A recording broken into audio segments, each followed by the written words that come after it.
Yeah, this is your boy, Tone DeShields II, and you guys are locked in on your dose of Chalk It Up Sports, where no matter if we win or if we lose, we just got to charge it to the game. Y'all know how we give it up here. Y'all know the vibes. Y'all know the assignment. Y'all know the energy.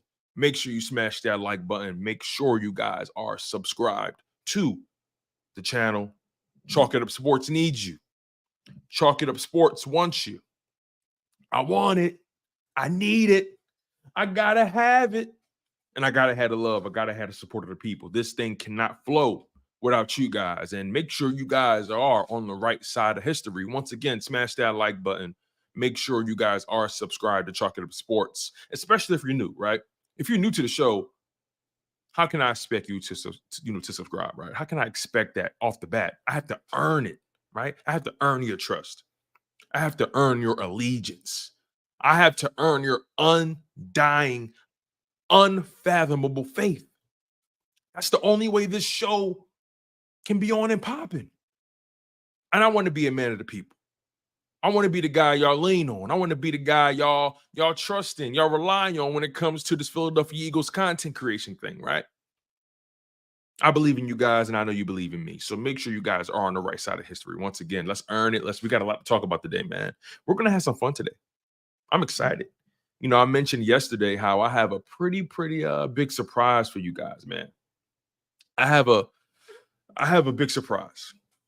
And it's going to be here around 7 p.m. Eastern time, 6 p.m. Central time, 5 p.m. Mountain time, and 4 p.m.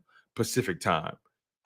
So make sure you guys stay locked in, because this show is only going to get better. And I am so excited about what's to come later on. And I'm not telling you yet. I'm not telling you until this surprise comes signed, sealed, delivered. Now, I double checked to make sure that the surprise is good to go. I double checked, and so far so good. I haven't gotten any sort of indication or inclination that it's not going to happen as we expect it to. But stranger things have happened on this round thing we call planet Earth. So make sure you guys stay locked in, especially stay locked in until we get to 7 p.m. Eastern time and beyond that, because the conversation is going to get electric. The energy is going to be something you can't measure, something you can't quantify or even qualify. All you can do is just be on the right side of it. And make sure you're locked in, keyed in, zoned in, tuned in, however you want to describe it. But let's do some quick shout outs before we get going, right? Let's do some quick shout outs. Shout out to my man Troll King Gaming in the building, Wealthy Mind, Jameer Adams, Mac Main, Ivan Mims, Dylan Canepa, Trey 979, Bold Brew. What's good? What's good? So glad you're here. S Blunt, what's good? The big dog, the smoke dog, what's good? You know what I'm saying? My man, where was it? Here he is. Here it is. I think my man, Wealthy Mind, he asked an interesting question. He said, Tone, were you ever in the service? I'm getting prior military vibes. No, I was not. I was never in the service. Never been a part of the military before. I'm a college guy. I'm a college kid. You know, I went to college all 4 years, graduated. You know, never even thought about really being. Actually, I did think about being in the service one time. I thought about it. My parents gave me two options: the service or college, and I chose the fun route. But no military experience. But I have a ton of respect, a ton of reverence for our military. Wealthy Mind brings up another point too that we're going to talk about. He says, so apparently Isaiah Rodgers isn't eligible yet in the first place for reinstatement. He got suspended June 29th. He can reapply within 60 days of the date of suspension. Yeah, so he can reapply for a reinstatement, but and you know the league reinstated a handful of guys. They claim they're still evaluating Isaiah Rodgers' circumstances. I have no idea what that even means. You mean to tell me you haven't done your due diligence between then and now? You mean to tell me you have no idea of the details and the backgrounds. Yeah, you mean to tell me your investigation has yielded no results, has yielded 0 results from when he got suspended up until now? Something's not adding up to me. Is there more about this situation than meets the naked eye? I have a hard time believing that the Philadelphia Eagles signed that man without doing their own due diligence. So I'm trying to figure out what the NFL is waiting on, what else they're trying to learn, what else they're trying to figure out. I really don't understand what's going on. I don't understand. Jameer Adams says suspended in April. His was in June. You're talking about last year, right? June of last year? Because I remember he missed the entire 2023 season. He was suspended last offseason, right? So when I think about it when I think about it from that perspective, it's like I don't understand what's taking so long for them to figure out what's going on. Yeah, Jameer Adams. Okay, thank you, my man. Thank you. I appreciate it. Uh-oh. Hold on. We got Mom Dukes in the building. Carolyn Palmer. Okay, mama, what's going on? And we got my aunt in the building, my mom's sister, my Aunt Becky. My Aunt Becky with the good hair. You feel me? Hey, shout out to my family. Shout out to my mother, my aunt Rebecca Palmer. We call her Becky B with the good hair. You know what I'm saying? My mom, Carolyn Palmer. Thank y'all for locking in on the show. I do not take the support for granted, right? I don't take the support from the people for granted. I damn sure don't take the support of my family for granted. This thing wasn't built overnight. Rome wasn't built overnight. You know, Pompeii was destroyed overnight, but Rome wasn't built overnight. It's easy to destroy. It's hard to build. And what we're building here, Chalk It Up Sports, you got to make sure you're on the right side of this thing. You got to make sure you're investing in this product that you love so much. I know I'm trying to. So overall, let's get into the conversation. Let's get into it, right? Y'all saw the thumbnail. And I mentioned to you guys, we have a big surprise coming up at 7 p.m. Eastern time. Make sure you're locked in, 7 p.m. Eastern time in about 20 minutes. We got a big surprise coming up. But before we get to that surprise, I want to make sure we're setting the tone. We're setting the stage. We're laying down the law here. You saw the thumbnail. Sometimes the best offense is a great defense. Sometimes the best offense is a great defense. And the NFL, based off of their decision-making, what they've done over the past decade plus when it comes to rule changes and making things more difficult for opposing defenses, they made it really hard for defenses to do their jobs. They made it extremely difficult for high-octane defensive players to play lights out. The era of the lockdown corner, the era of the lockdown anything may be over because you can't touch these offensive players. You can't put hands and feet on these wide receivers or these tight ends or anybody. You can't put your hands on them.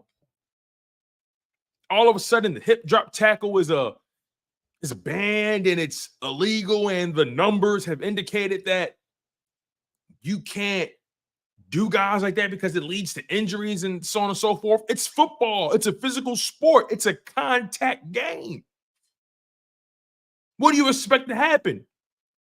You think guys ain't gonna go home with a busted lips and a missing tooth or a limp or a hitch in the giddy up?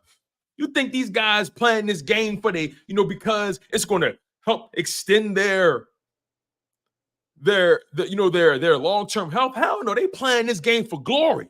They playing this game for accolades and success, and obviously they enjoy it, and it pays them very well. But it's so hard for defenses to do their jobs in this new NFL. And the NFL is making it very clear that they don't give a damn. about the defenses. But I'm here to tell you this, right? Especially when it comes to your Philadelphia Eagles.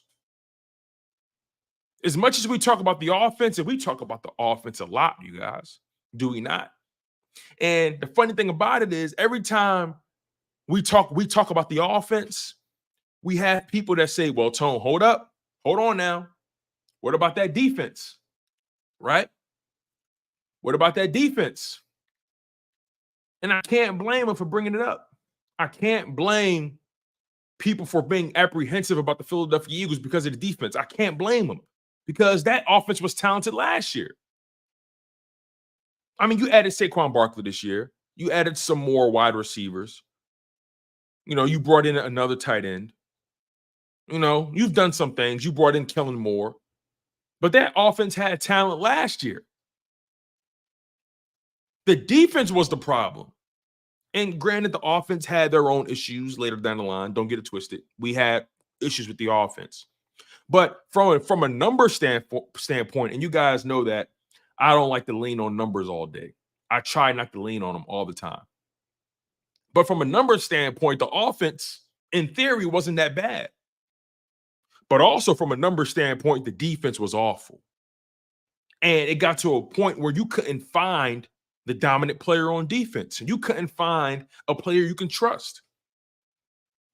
You know, could we say Fletcher Cox was a bright spot on the defense? Sure could. But Fletcher Cox was an OG in the game. He retired. So now, who sets the tone on defense? Who's going to be that stable force, that stable personality when things are up and down? Who's going to be able to stabilize the ship on muddy waters? That's what's needed on the defensive side of the ball. The defense lacked confidence last year. They lacked an edge. They lacked intensity. They lacked diligence. And look, when we have these conversations, right, especially when we're talking about these teams and these players, because these are people behind the scenes, right? These are real life people with real lives, and they got a heart that beats like us, and they eat, sleep, breathe shit like us. Yes, I'll try to always be mindful. These guys dedicate a lot of time to the craft. They dedicate their bodies. They dedicate time. They dedicate their time, right? They spend time away from the family. All this traveling they do, granted, it has its perks, but football is one of those games where as though it takes from you a lot more than what it gives. And when I say that, people say, what do you mean, Tony? These guys are making millions of dollars. They're multimillionaires. What do you mean it takes more from them than what it gives them? Let me explain what I mean by that. I don't know if you guys have heard this before. I don't know if you guys believe in this wholeheartedly, but I'll say this. Your health is priceless. Your health is priceless. Having your mind intact is priceless. There's no amount of money somebody can pay you for you to lose your mind, for you to not have the ability to walk, talk coherently, to be able to pick up your daughter or your son, and there's not a dollar amount that somebody can pay you to take that from you. Yet guys still play this game. They still play this game knowing what it could take from them. They assume the risk. So again, I know it takes a lot for these players to get up in the morning and do what they do. As much as we critique, as much as we have opinions, as much as we criticize these players when they don't do their jobs, we also got to understand we don't know what it takes to get up in the morning and put on that helmet, put on those shoulder pads, and say, let's get it. My guys versus your guys. My will versus your will. My life versus your life. There's motherfuckers out there that'll die for this. There's players out there that'll die for this. I consider football players to be our modern day gladiators, our modern day warriors, our modern day samurai. Because of what it takes to get to that point, the amount of sacrifice, how much you can gain, but so much of it that it can take. So I always try to be mindful when I speak about what a player is doing versus what he's not doing. I always try to be mindful when I criticize a player's preparation or what it looks like. But I think regardless of their preparation, what we saw on that field, the product, in particular on the defensive side, will lead you to ask questions. As a fan, as a spectator, as an analyst, as an enthusiast, whatever you consider yourself, what we saw on that field, especially in the second half of the season from the Philadelphia Eagles defense, was unacceptable. And there's no way we can justify it. There's no way we can thread the needle. That defense was awful last year. They were in the bottom 5 in so many meaningful statistical categories on defense. Look, you guys, I'm not a stat nerd. I'm not a football savant. I just love this game. I'm just an enthusiast. Do I know this game left and right, like the back? Do I know this game top to bottom? I'm learning this game every single time I talk about it. I lean on guys that know more than me. I always try to remain teachable in this thing. But I'm always going to give you guys what it looks like to me. In 2023, it looked like those guys had nothing left. I didn't see focus. I didn't see intensity. I didn't see guys that had any sort of confidence. I don't get it. MJS says Trashberry. Y'all keep calling this man Trashberry. MJS says Trashberry is the only one I question. His heart and his huevos. He literally got pushed around by the Niners. He is the weakest link. I cannot deny that. I cannot deny it. I won't confirm it. I'm kidding. You're right, MJS. He got pushed around all season. It wasn't just that Niners game. He got pushed around all year. He got made a fool of all year. So I'm not even gonna pretend you wrong, my man. You're right. Amongst the DBs, as of right now, Bradbury can very well be the weakest link. Troll King called him Burnt Berry. Oh my God. Is there anything James Bradbury can do to rekindle the faith he's lost from the people? Please help me out with this. Help me out with this, you guys. Is there anything he can do to earn your trust back?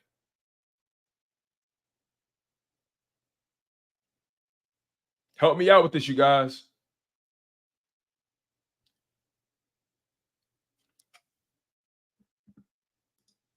Sir Jam says they simply lost their drive last year. They looked like zombies.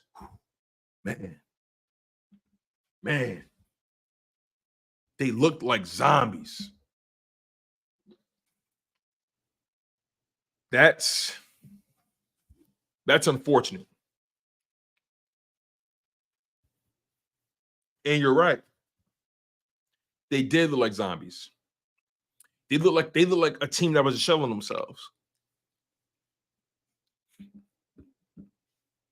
Wealthy Mind called him Little Barry. All right, you guys, this ain't gonna be a James Bradbury kill session. We ain't gonna do that. Mac Main says, I think Isaiah Rodgers' time is coming. I hope so, because again, I'm trying to figure out what's the holdup. I'm trying to figure out what it is that they still haven't figured out about his situation. Help me understand. I'm still trying to figure out what it is about their situation that they don't know.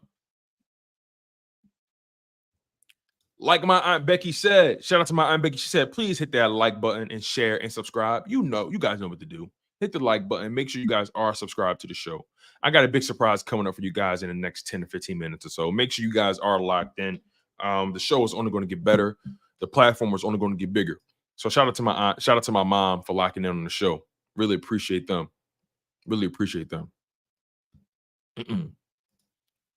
Austin says Jalen Hurts donating to Philadelphia schools in need. Respect. Absolutely. That's dope. That's fly. Jalen Hurts always been a man of the people, though. Always been a man of the people. As Blunt says, it's a result-oriented business. Absolutely. That's a fact. That's a fact. So when you think about this defensive side, you ask yourself, where was the results last year? Didn't get any. So then you take it a step further. Okay, what have we done? Love you too, mama. What have we done to fix some of the issues? Let's go down the list a little bit, okay? Let's try to backtrack and figure out what the Philadelphia Eagles have done to fix their issues, okay? So you get rid of Sean Desai and Matt Patricia. Okay. You bring in Vic Fangio. All right. Vic Fangio is one of the more respected minds in football, especially when it comes to defense. He's been he's been doing this thing for 20 plus years. I can't even give you the exact amount, but I'm sure this man has north of 30 years of football acumen. He's forgotten more football than I could ever learn. So you bring in Vic Fangio. Okay. You bring in who else? Hold on. We're going to do this right here. You bring in Clint Hurt. You bring in Clint Hurt to coach your defensive line. You bring in cornerbacks coach Roy Anderson. You bring in safeties coach Joe Casper. You bring in DB coach Christian Parker. Right? On top of that, you bring in Bryce Huff, edge rusher. You bring back CJ Gardner Johnson, safety hybrid nickel corner. You trade away Hassan Reddick, but you bring in Devin White, Zach Bond at linebacker, respectively. Owen Burks at linebacker. You bring in Julian Okora at linebacker. You bring back Brandon Graham on his final swan song. You restructure Josh Sweat, give him more money up front. Still in a contract year, but you give him more money up front. You sign Tyler Hall at nickel corner. You sign PJ Mustafa at D tackle. You extend Reed Blankenship. So, did I miss anything? Are those moves enough to swing the pendulum for the Philadelphia Eagles defense? Are those moves enough?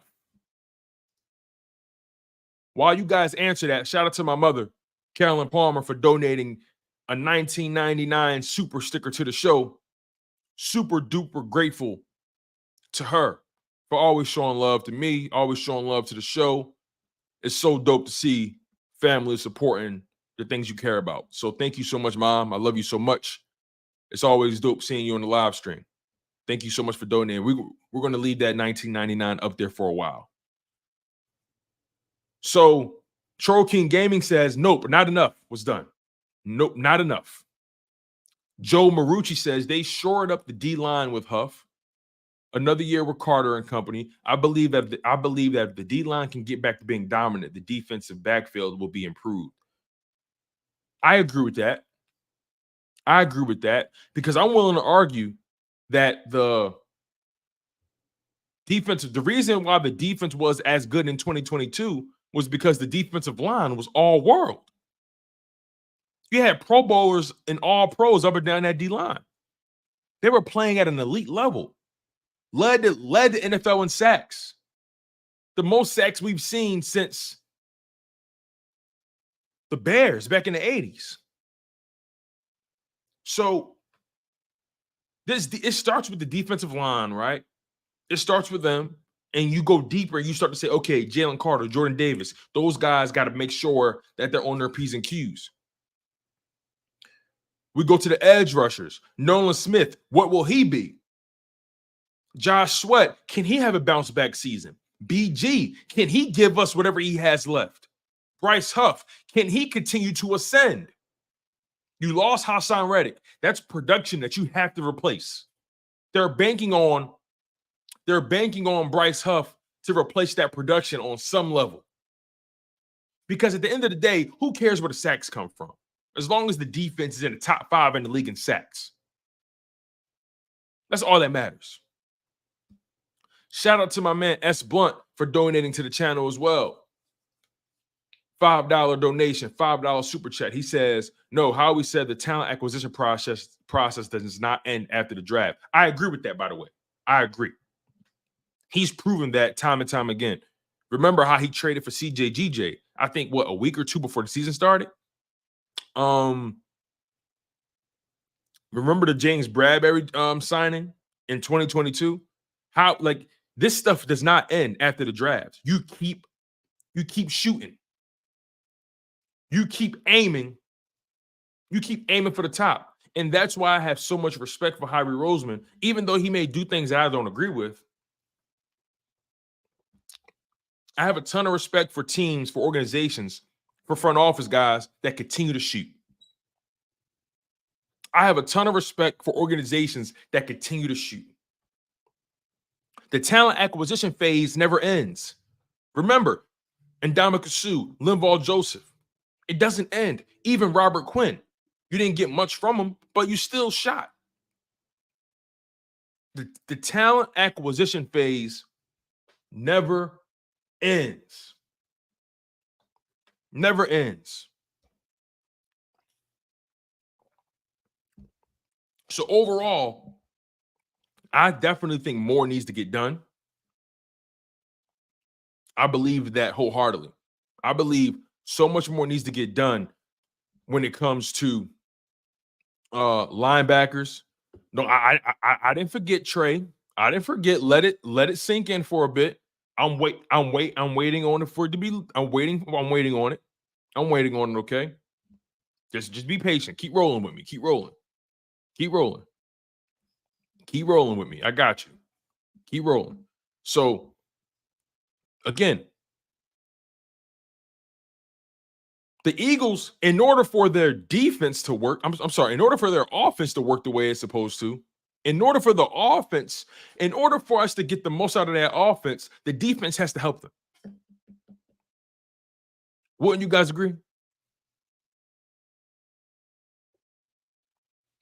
In order for this offense to do what we think that they can do, in order for Jalen Hurts to do his thing, in order for A.J. Brown, Devontae Smith, Saquon Barkley, Dallas Goedert, in order for all those guys to do their thing, the offensive line, in order for the offense to thrive, the defense has to thrive on some level.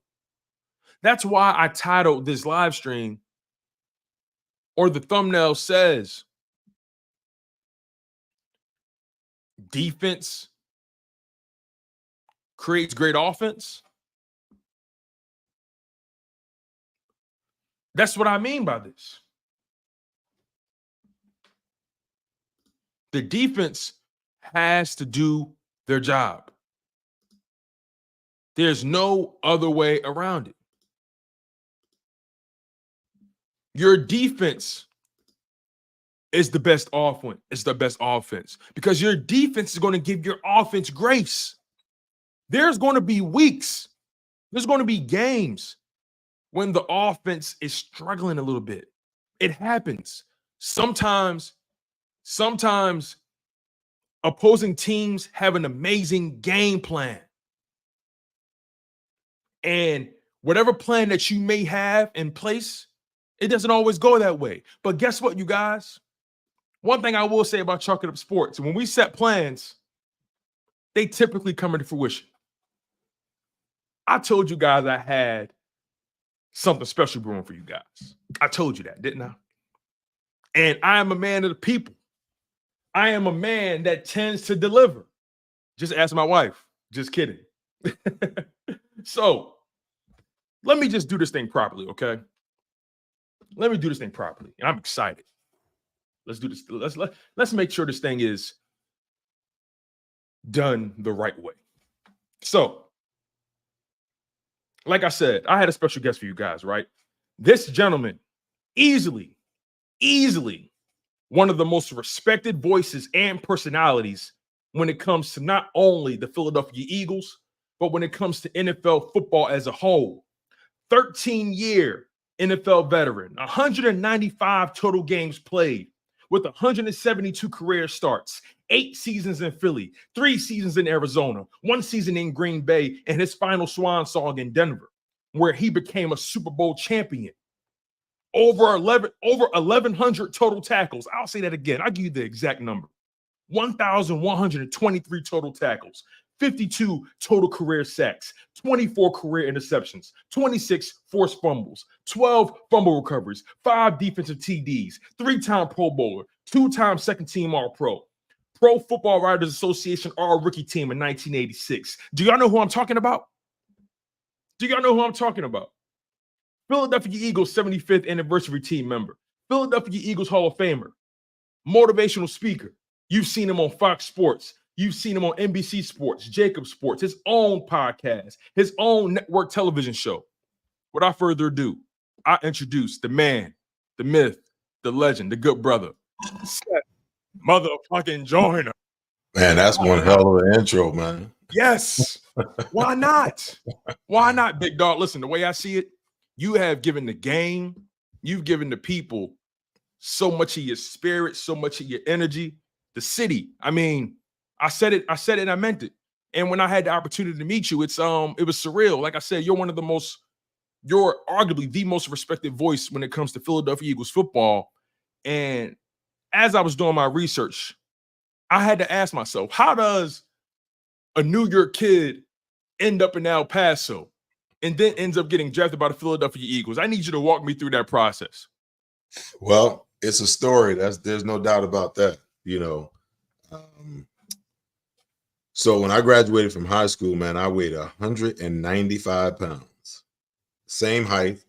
Been this tall since I was in the 9th grade. And, coming from New York, not a whole lot of schools. Back then, New York was a basketball state. There wasn't a whole lot of football players coming out of New York. So I wasn't heavily recruited. Some of the bigger colleges that I did visit, they wanted me to either go to a prep school for a year to put on some weight or, go to a junior college. And I pretty much wasn't with that. I was being recruited by a junior college in New York, and the assistant head coach, or the head coach got the assistant head coaching job down in El Paso, Texas. So I agreed to take the trek down to El Paso, didn't go on a recruiting trip, had no idea what I was getting myself into. Right. And went down there as a walk-on, believe it or not. And I started 6 games my freshman year. By the time we got done with spring ball, that following spring, I was on full scholarship. Was a starter the rest of my career in college, played both inside and outside backer.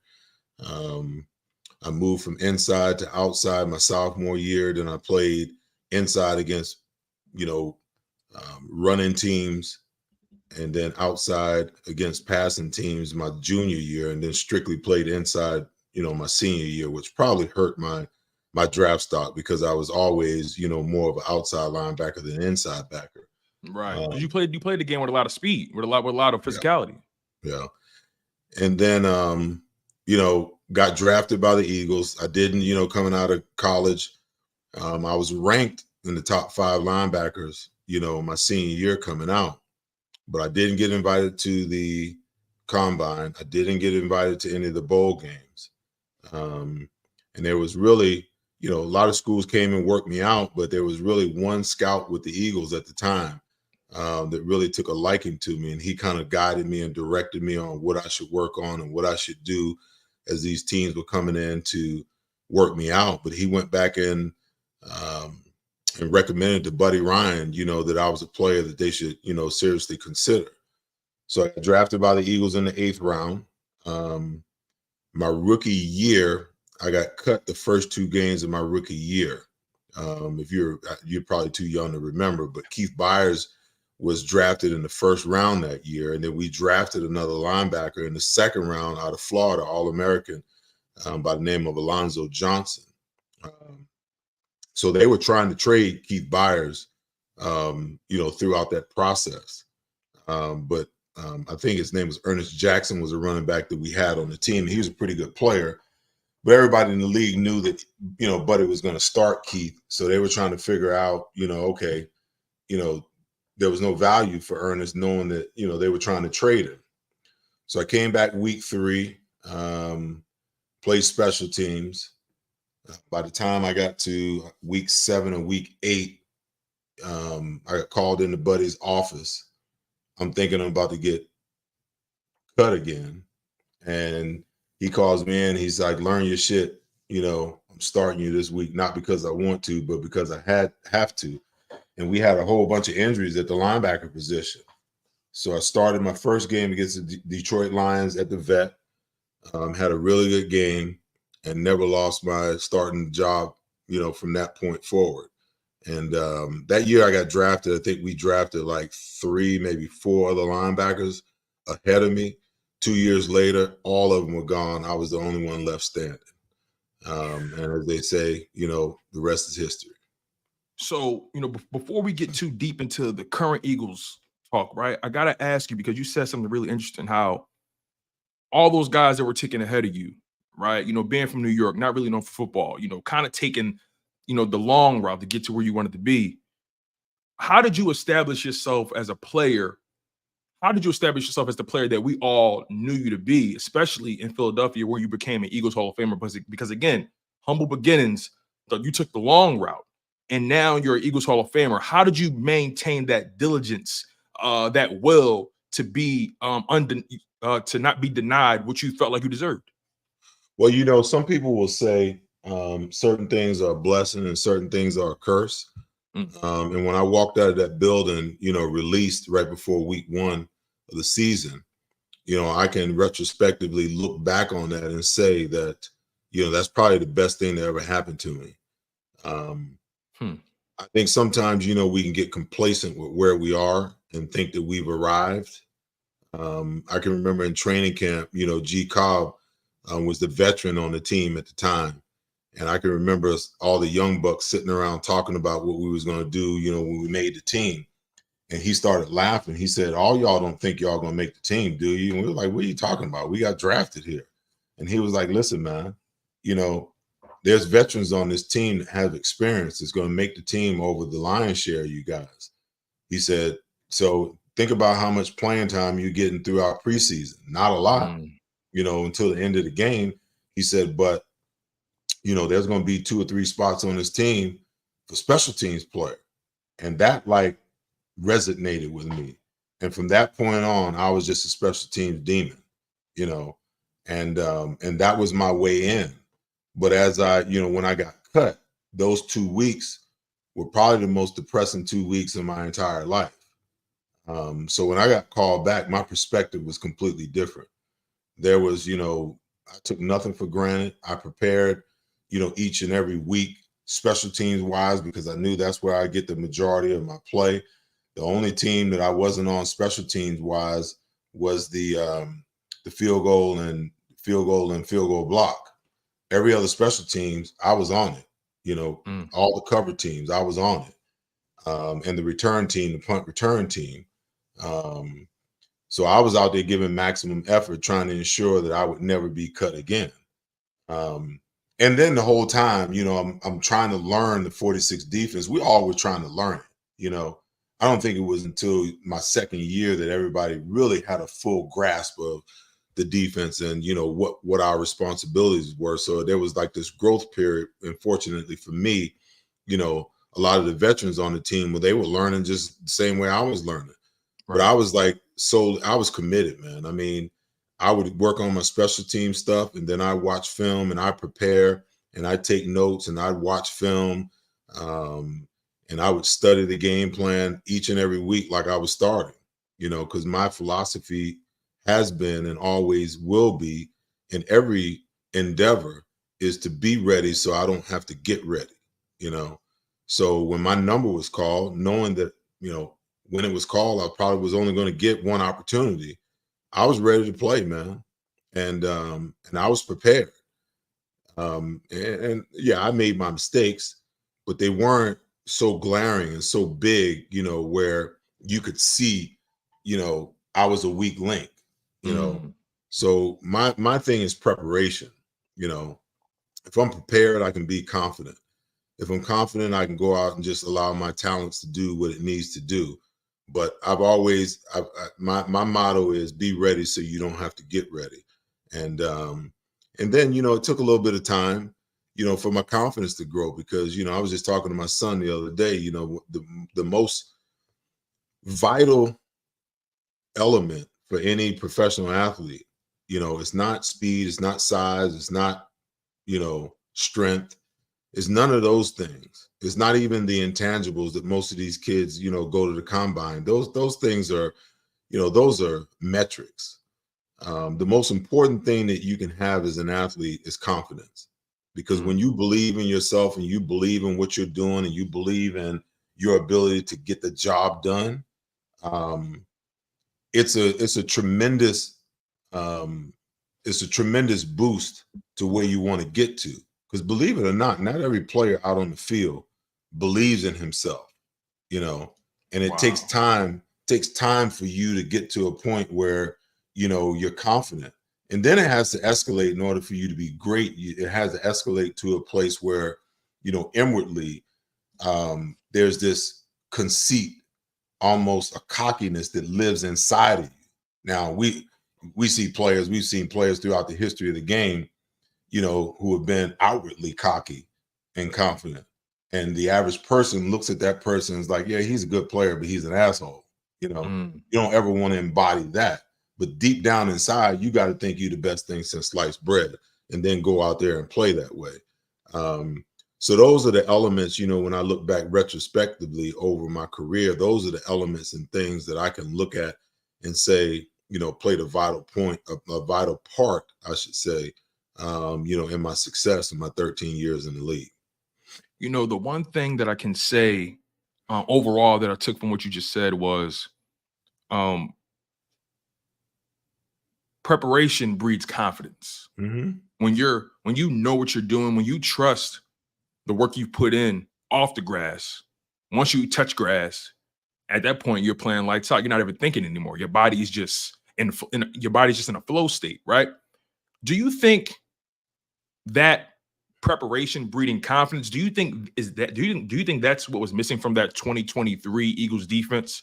Because again, right, we saw games where they had peaks and they had valleys, and we had moments where they would shut down an offense in one half, and then they get killed in another half, and all of a sudden, second half of the season after the bye week, things kind of just nosedive. I mean, do you think that in particular is what was missing from that defense side of the ball, the preparation breeding confidence?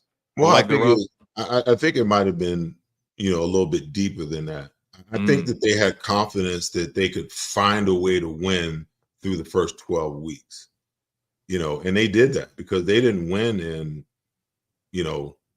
any great fashion. A lot of those games that they won could have easily gone the other way. So they had confidence that they could find a way to win. But I felt like after they lost that game to San Francisco, that broke their will and it broke their spirit. The way that San Francisco said, hey, we are going to come in here and we're going to beat y'all down. Okay. We're going to play a physical brand of football that y'all haven't seen. And they talked crap all week leading up to the game. And then they strolled in with their black shoes on, with their black sweats on, and walked through our drills and pretty much just punked us. And that destroyed not only their confidence, but it destroyed, their will.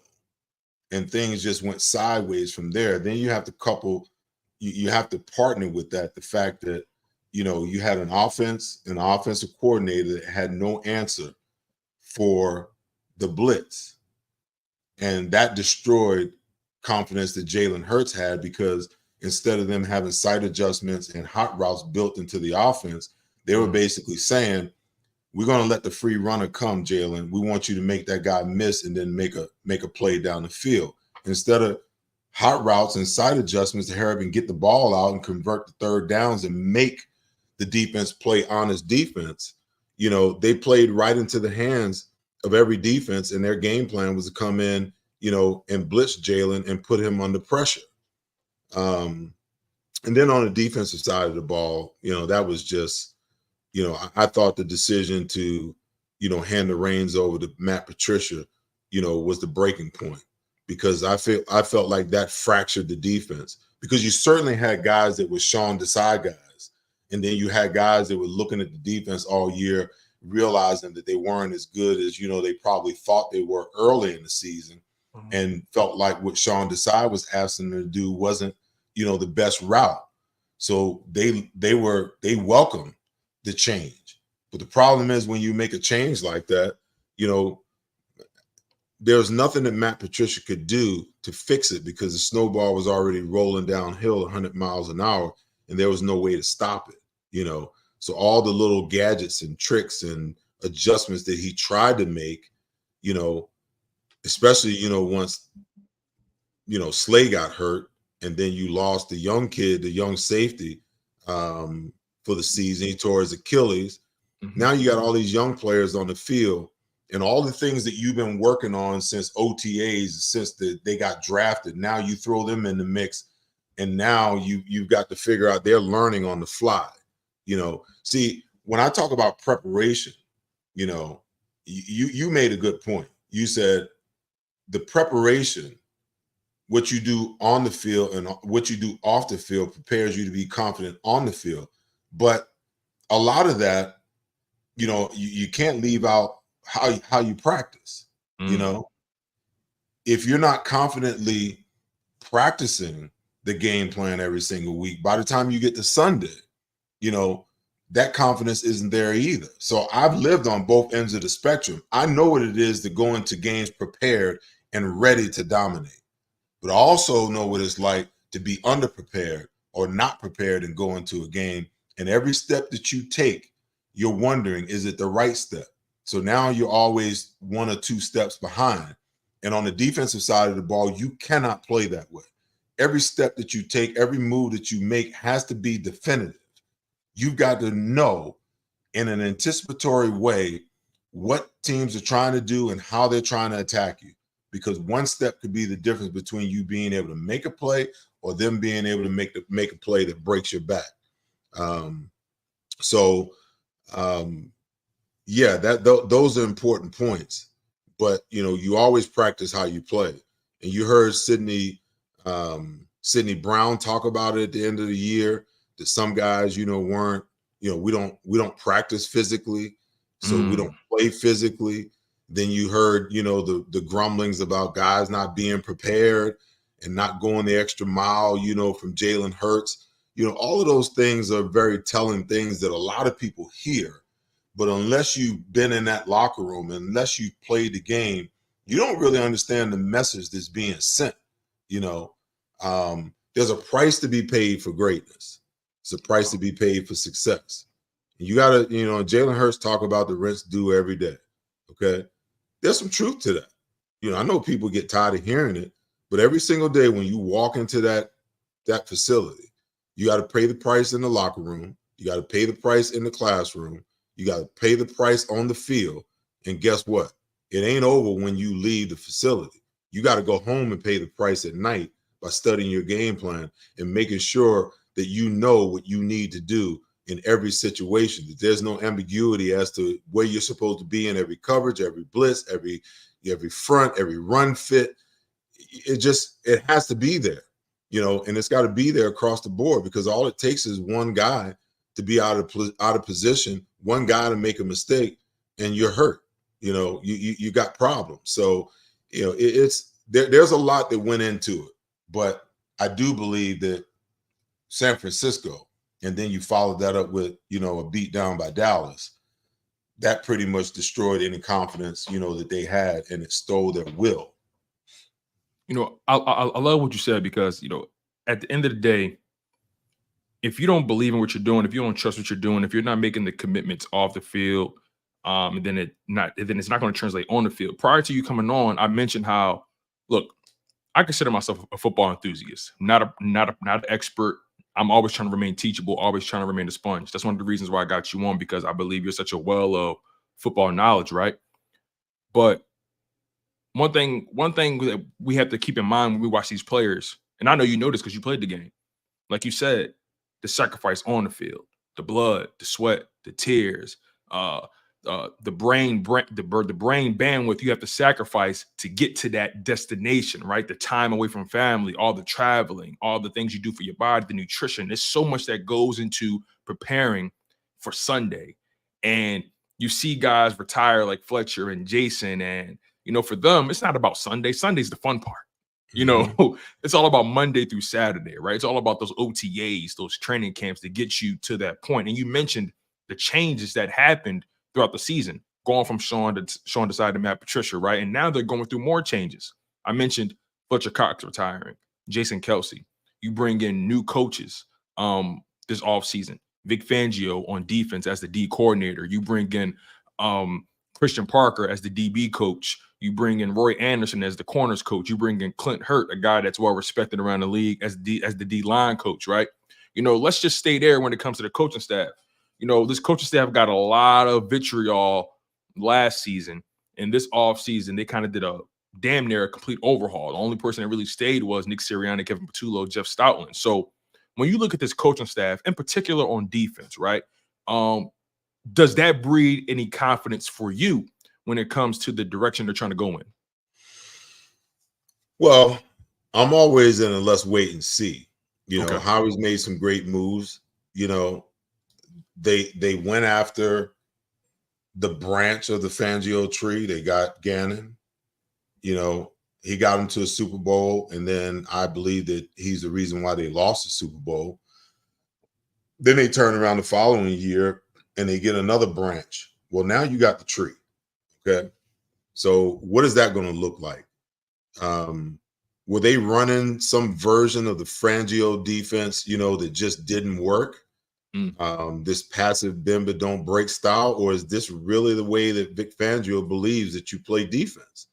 I would still have reservations about that, because I just don't believe that you can play a bend but don't break style, in this league, the way the league is set up, the way the rules are set up now with the new tackling rule. I just don't think that you can survive that way. There comes a point in time in every game where, you have to be more aggressive. You've got to blitz. You've got to put these quarterbacks under duress, because they're so well versed in what they're doing. They're so smart. They're so, intelligent as far as understanding, how and where to attack certain defenses. They're masterful at pre-snap reading what you're in. Even if you disguise it, they're pretty darn good at seeing how you disguise. There's always little tells that they can look at on film that they can translate into the game that tells them what you're in before they even ask for the ball. So they know where to attack and how to attack you before they even get the ball in their hand on the snap. So I think that, you have to speed quarterbacks' clocks up with pressure.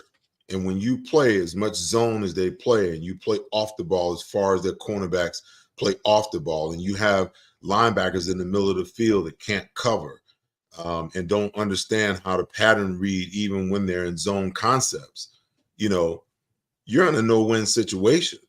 Now you put your offense in a situation where they've got to match point for point, in order for you to win a game. So, no, I'm not overly confident. The one thing that I'm confident about is they got the tree now. This guy's going to run that defense the way that it should be run. The other thing is that he's an old school coach, and he's going to hold these guys accountable. those missed tackles and all that nonsense about not being prepared and not knowing and not communicating. Vic Fangio ain't putting up with that shit. He's going to hold these guys accountable. That's a good thing. The only reservation that I have, continually is whether the philosophy is going to work. This bend but don't break style of defense. Is this truly who Vic Fangio is? And then the other part is the Eagles' ability to bring in coaches that can develop talent. If you look at the Eagles from top to bottom, even from a draft standpoint,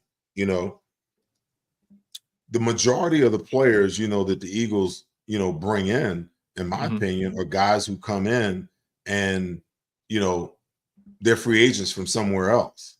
Like we've had to fix, with the exception of Devontae Smith, AJ Brown was traded to us. We didn't draft him and develop him. We haven't really developed wide receivers. I would submit to you that we haven't even really developed Devontae Smith. He's a Heisman Trophy winner that came from Alabama. Okay.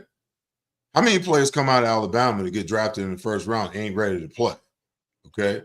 So everything he needed, he got it at Alabama. So tell me, what is it that the wide receivers coach, when you look at a guy like Quez Watkins and some of the other guys that we've tried to bring in to be a number 3, we haven't been able to develop those players the way that we need to. The cornerback position, we got 2 guys that are starting cornerbacks right now on our team for the last, going on 3 years. They came from somewhere else. We got edge rushers on this team. Yeah, we drafted Sweat and we drafted BG, but listen, we just let Hassan Reddick walk. We brought him in from somebody else. Now we got this Huff kid. We brought him in from somewhere else.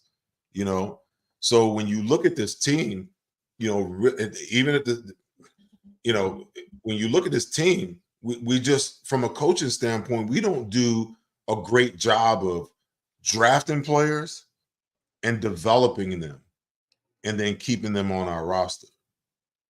The majority of the players on our team, now there are some exceptions, because people will listen to what I say and, what about Dallas Goedert? What about,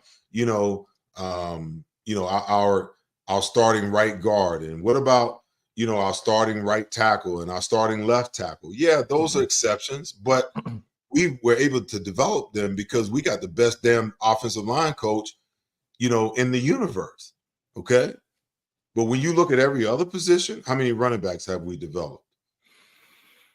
How many wide receivers have we developed? How many running backs have we developed? We went to the free agent market after not wanting to re-sign Miles Sanders, a guy that we did draft and develop. All of our running backs, come from somewhere else. Howie does a good job of drafting. He does a great job in the free agency market, but we've got to get more mileage out of our draft picks because, and granted, the lion's share of them, they're on the defensive and offensive line. Carter's going to be good. The jury's still out on Davis, and you drafted Josh Sweat and you drafted BG. BG's on his last hurrah. Yeah. But you haven't been able to draft linebackers. You've tried to fix that through free agency, and that hasn't worked out. The highest, drafted linebacker you had was Michael Kendricks. That was way back in 2012. He was drafted in the second round. Other than that, you've tried to convert safeties to linebacker. You signed free agent linebackers. Some of them have worked out, but the majority of them haven't. I feel like the Eagles need to put a premium on hiring coaches that are not just X's and O's guys that can speak to the X's and O's of the game, but guys that can come in, look at a player's skill set and understand what he needs and what he requires to get better, and put those tools through work in that toolbox. So when he steps on the field, he can get done what he needs to get done. And we draft these guys, not somebody else's developed players that we bring in and hope that they will play the way that they played where they came from, but guys that we develop and we see the systematic growth from year 1 to year 2 to year 3, and then boom, they take off. That's, to me, is the greater problem, than anything else that faces the Philadelphia Eagles, is their inability to be able to develop talent and them having to go out in the free agent market and fill crucial roles on this football team. Absolutely, because the thing is, if you can't develop the guys you draft, you're burning money and you're burning assets at that point. I mean, you're gonna have to overpay for agency for guys. You're going to have to take a lot of flyers on guys. And again, like you said, when you can't develop talent, that's a bad place to be when you're an organization. That's what the great teams do. When you look at Kansas City, what do? They draft and develop. When you look at Pittsburgh, they beat the Eagles with the rookie defense. Let's be frank about that. They beat the Eagles in the Super Bowl with the rookie defense. Yeah. And you look at Pittsburgh, they have a history of drafting and developing. That's what the good teams do.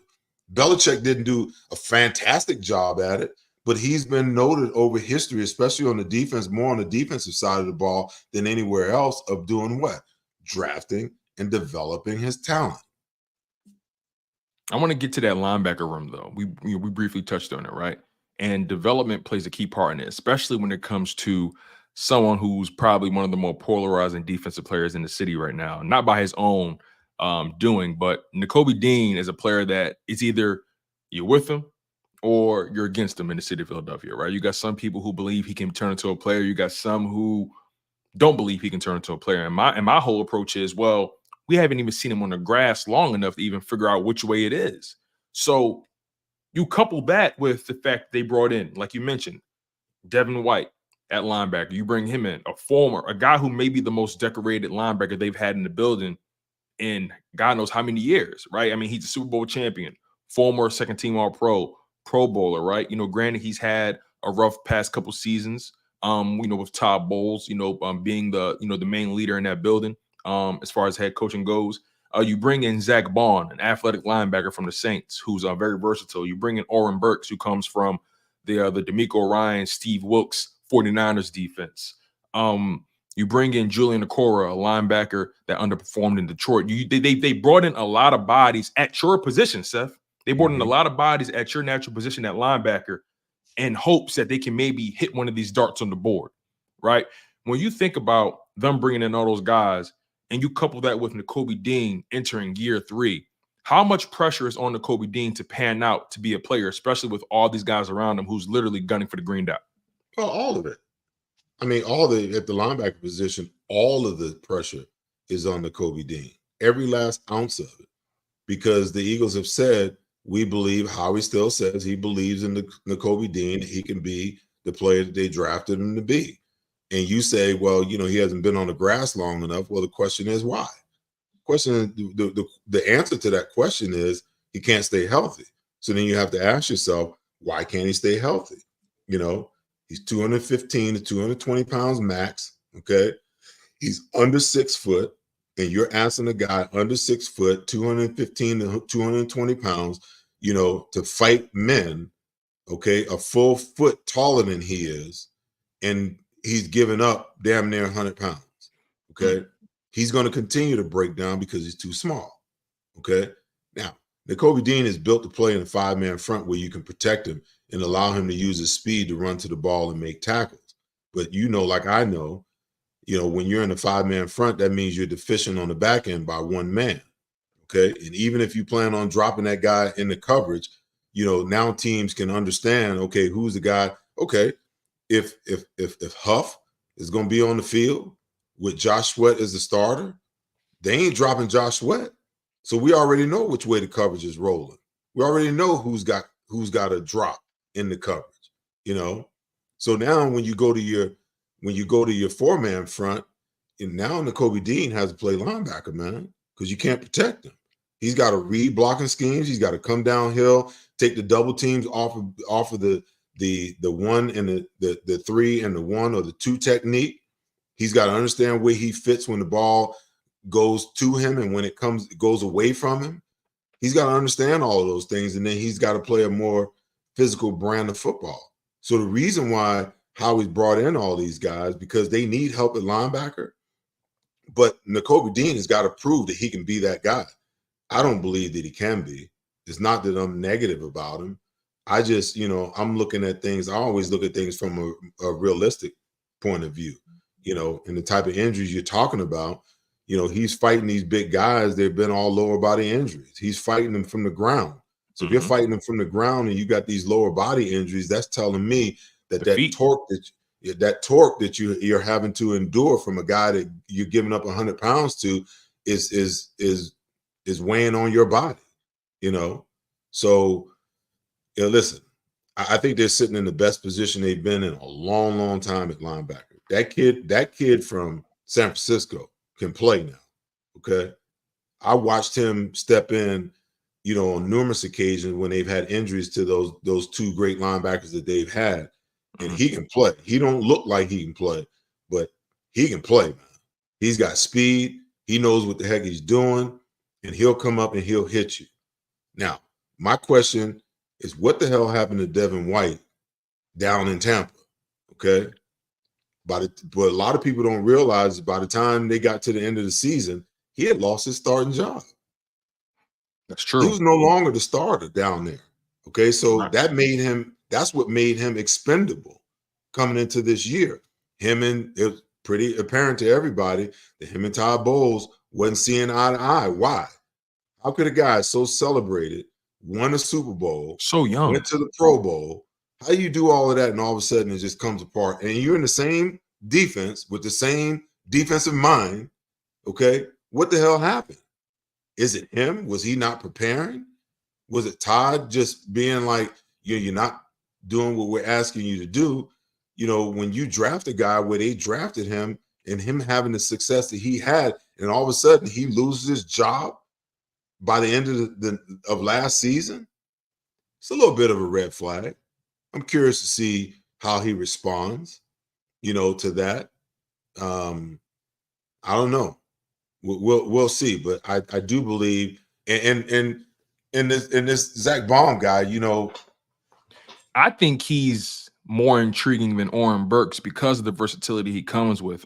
He got most of his opportunity on the back end of the season, those final 5 games with the Saints, and he was a stat sheet stuffer, getting sacks, interceptions, forced fumbles. He was all over the place, and I think he's kind of the perfect linebacker for what Vic Fangio is trying to do. Vic Fangio had Andrew Van Ginkel, I think, at one point. He's that versatile guy, and I think Howie and the organization was trying to find their carbon copy or their cheaper version of that. Well, listen, what they're looking for is one of the things that the Eagles lacked. I'm going to tell you this is what the Eagles lacked on defense. Okay. They lacked aggressiveness. They lacked speed. And they lack playmakers. Okay. So it's already bad enough in the NFL now that almost every team is playing some version of a 4-2 front. That's been dictated by personnel that the offense is putting on the field.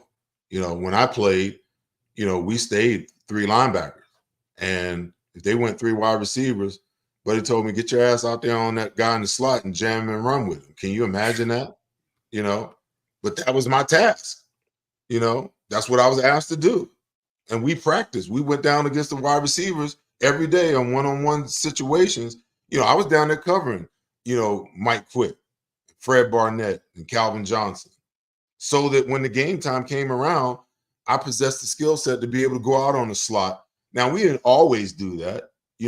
On third downs, nickel and dime and sub packages were back then, they were specifically developed for third down situations because teams pretty much ran, a 20, 21 or 12 personnel, 2 backs and a tight end or 2 tight ends and 1 back.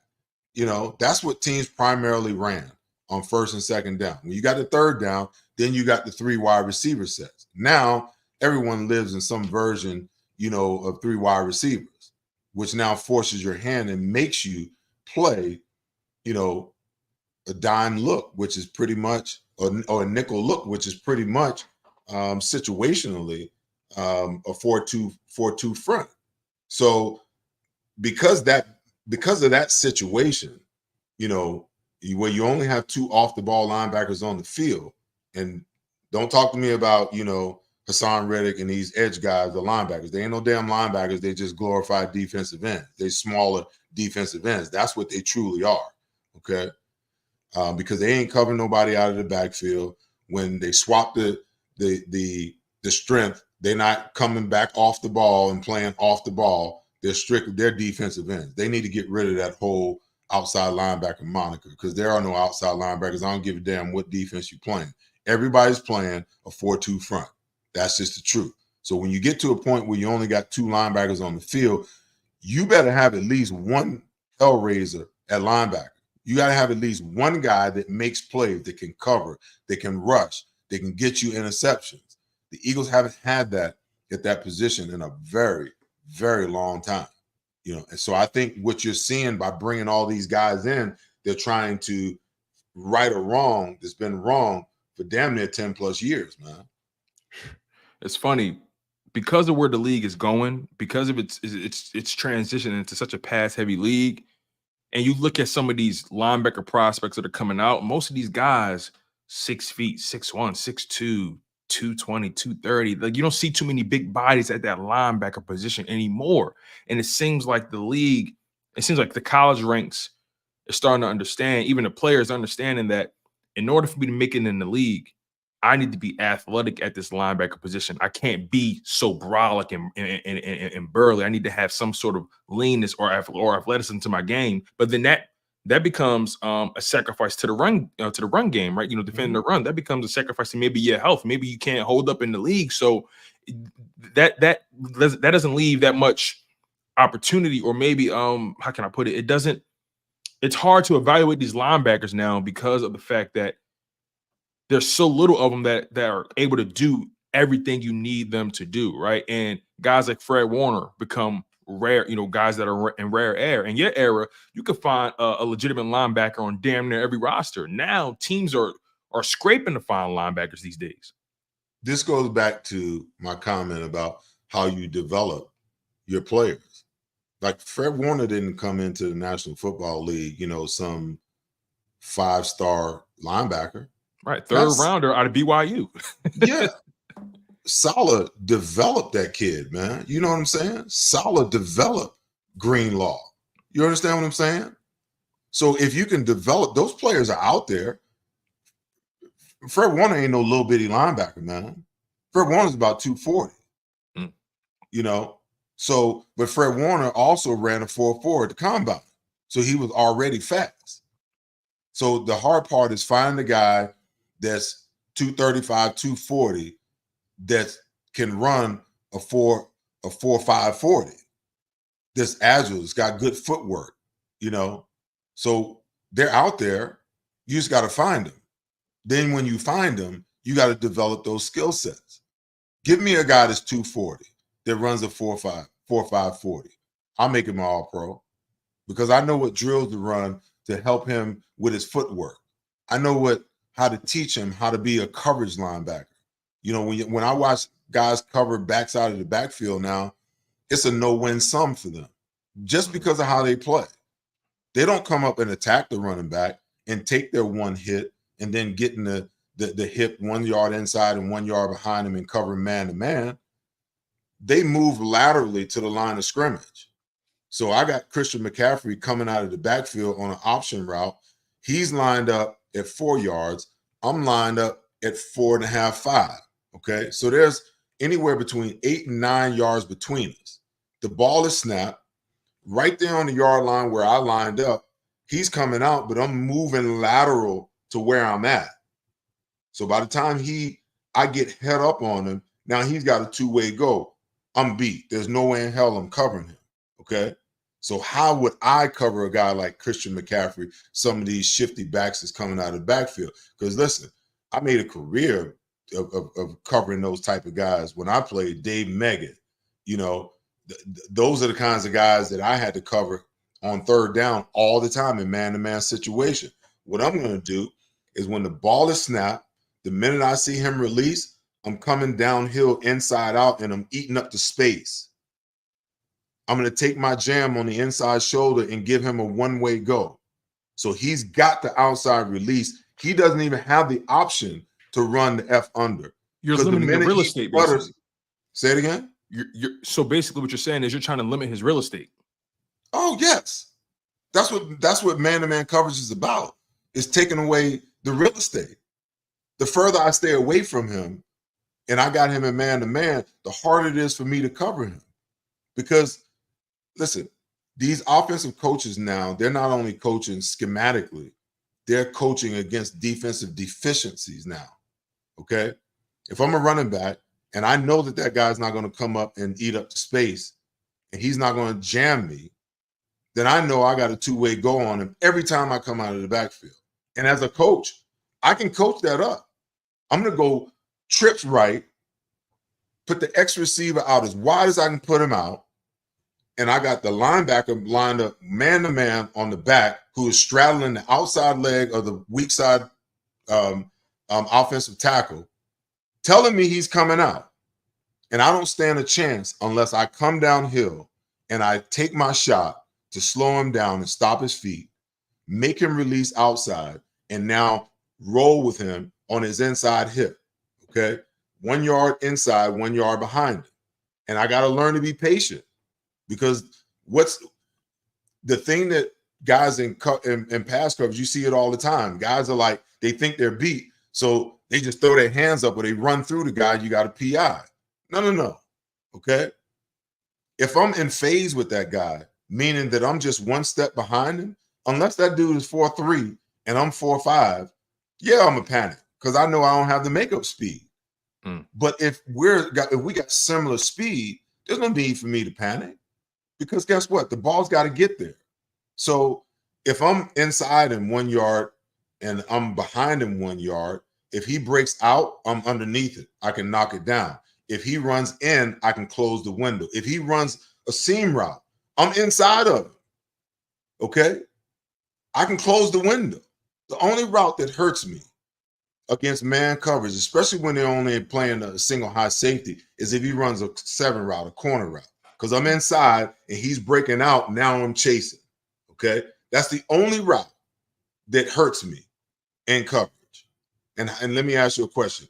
How many routes do you see running backs out of the backfield run in their 7 routes? They used to run them in my day, but I've yet to see any team use them right now. You don't see them like that. I mean, a lot All of these right, running backs aren't even as versatile anymore. You know, yeah, they need to be, but they're not. So my thing is, I was coached, if you don't want to cover him, blow his ass up. So now, we used to maul the guy back in the day. Now you got one hit. So I'm going to mix it up. I'm going to run up, bam, I'm going to blow him up one time. The next time I'm going to run up with the intent, and then I'm just going to get a hand on him to force him outside, okay? So now there's this chess match going on. He don't know what I'm doing. But right now, we playing poker, and the running back got all his cards concealed, and the linebackers got all their cards revealed. Because when he comes out, they just go horizontally to the line of scrimmage. And once he gets them in head-up situation, they're beat. Because he's running option routes. The bend but don't break, and that's why, to your point, the bend but don't break doesn't work, because you're taking away the instincts from the player. You're taking away the killer instinct, the drive. Well, listen, you always hear the players take on the personality of their coaches, okay? If the coach's mentality is bend but don't break, and then once we get in the red zone, now we're going to be more aggressive, they don't even know how to be aggressive in the red zone, because you made them so fearful all the way down the field. Now you put them in a pressurized situation, and they're afraid to make a mistake. Where if you play a little more aggressively all the time, and you put the aggressive mindset in their being, now you can play aggressively all the time. And there's a way to temper, aggressiveness and passiveness. Right. It's like when they call a sticks third down. Okay, we're gonna line up at the sticks, and we're gonna blow up anything in front of us. Okay, nothing wrong with that. You can't live in that. You can't live in that, because it makes you too passive. And that passivity will catch up with you somewhere down the road. Even with the Eagles when they went to the Super Bowl, everybody, all be quiet. They're the #1 ranked defense. They're already setting a record. I'm like, there's going to come a game where they're going to need the blitz, because the pressure's not getting there. The 4-man rush ain't getting there, okay? because they haven't practiced it, because it's not a part of who they are, it's not a part of their DNA. When they need to do it, they're not going to be able to pull it off, and it cost them a Super Bowl. Wow. It's interesting, right? I think about where this defense, where this team in general is going, and they've had additions, throughout the offseason. I mentioned a bunch of the guys, but they've also had some subtractions, right? We're going to get to what the impact of losing Fletcher Cox means for guys like Jordan Davis and Jalen Carter, but I want to get your perspective on the loss of Hassan Reddick. Obviously, he's been the most productive player for the Philadelphia Eagles over the past 2 years, but I want to get your unfiltered breakdown or perspective when it comes to Hassan Reddick, why things didn't work out in Philadelphia. Did they make the right decision moving on from him? Should they have paid him? What's your overall opinion about how that situation played itself out? Wow. There's so much to unpack there, because it wasn't just a money move. You got to go back to when Matt Patricia took over and they went to the 5-man line damn near exclusively. And I forget what game it was, but they dropped Hassan Reddick 10 times in that game. 10 times they dropped him. And we wasn't getting nowhere near the quarterback. But you took your best pass rusher and you said, we're going to drop you to the flat on passing down. Okay. And later on that week, someone in the media asked him about dropping that many times in a game. Have you ever done it that many times in a game?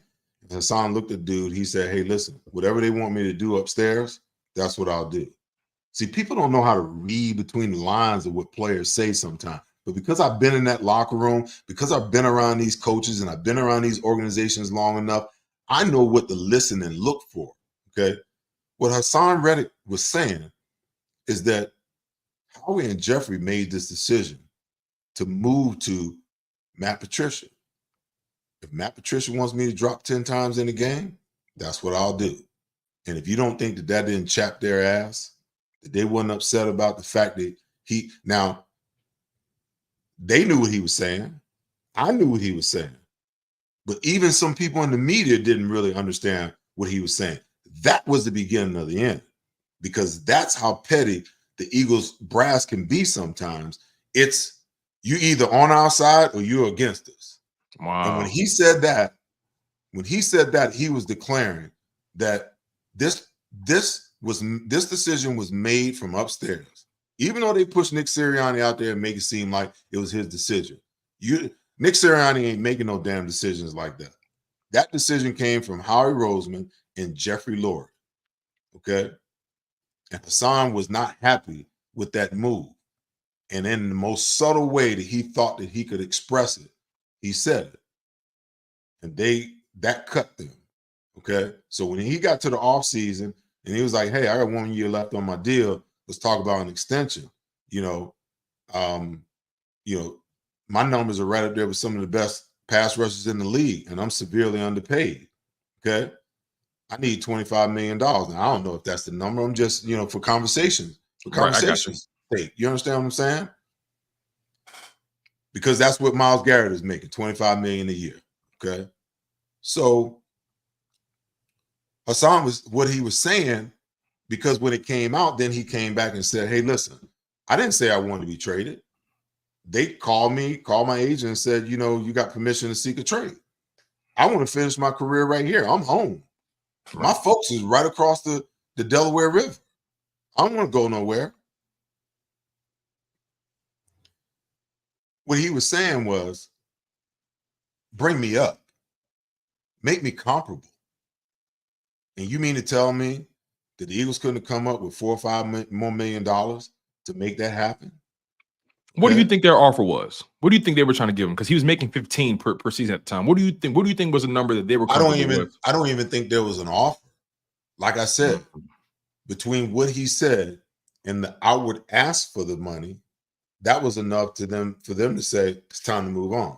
You're going to be 30 this year. Okay? That was enough. And then 31 when the new contract takes effect. That was. And you're undersized. That was those things were the contributing factors. Okay? Because you can't tell me the way that Howie Roseman finagles this salary cap better than any GM in the National Football League, that they could not have figured out a way to extend him a year, maybe 2 years, this year and a 2-year extension, that they couldn't have figured out a way with the salary cap going up damn near $30 million every year, that they couldn't have figured out a way to give him some money, a compromise, okay? If Myles Garrett is making 25 and you ask for 25, the art of negotiation says you never go up, you always go down, okay? So he might have been starting at 25, and again, I'm just speculating. Right. If he starts at 25, he knows that he's probably going to fall somewhere around 19, 21, okay? You mean to tell me with him already sitting there at 15 that they couldn't have come to a compromise? Okay? To me, it's a massive mistake. And yeah, they turn around and they go and they grab this Bryce Huff kid, who, when people don't realize, Bryce Huff only played 47% of the plays last year for the New York Jets. 42 to be exact, 42%. Okay. So that's even worse. I stand corrected. Yeah. Okay. Hassan Reddick was damn near on the field every snap for the Eagles last year. Okay. So now you got a 42% guy that's, you're speculating that he's going to come in and be able to do for you what he did over there. And you let a guy who's proven to you over the last 2 years that he can get you 12 plus sacks every single year, guaranteed. With the heavy workload. Yes, with a heavy workload. Okay. So you're willing to let that guy walk out, proven productivity for a guy that you're projecting that he might do exactly what he did for you that he did for the New York Jets. Okay. Massive mistake. You let your best defensive player, your fastest defensive player, and your most aggressive defensive player walk out of the building over $5 to $6 million. You couldn't have figured that out. So those were go ahead.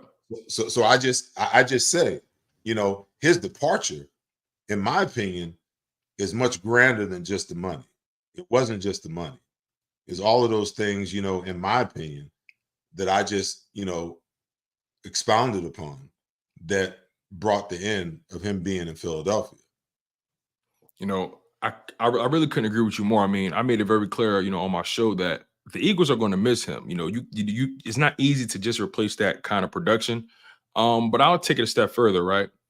Listen, he was good against the run. There were times while he was here that he was very good against the run. Especially this season. And the game I noticed the most was that Miami game. Yes.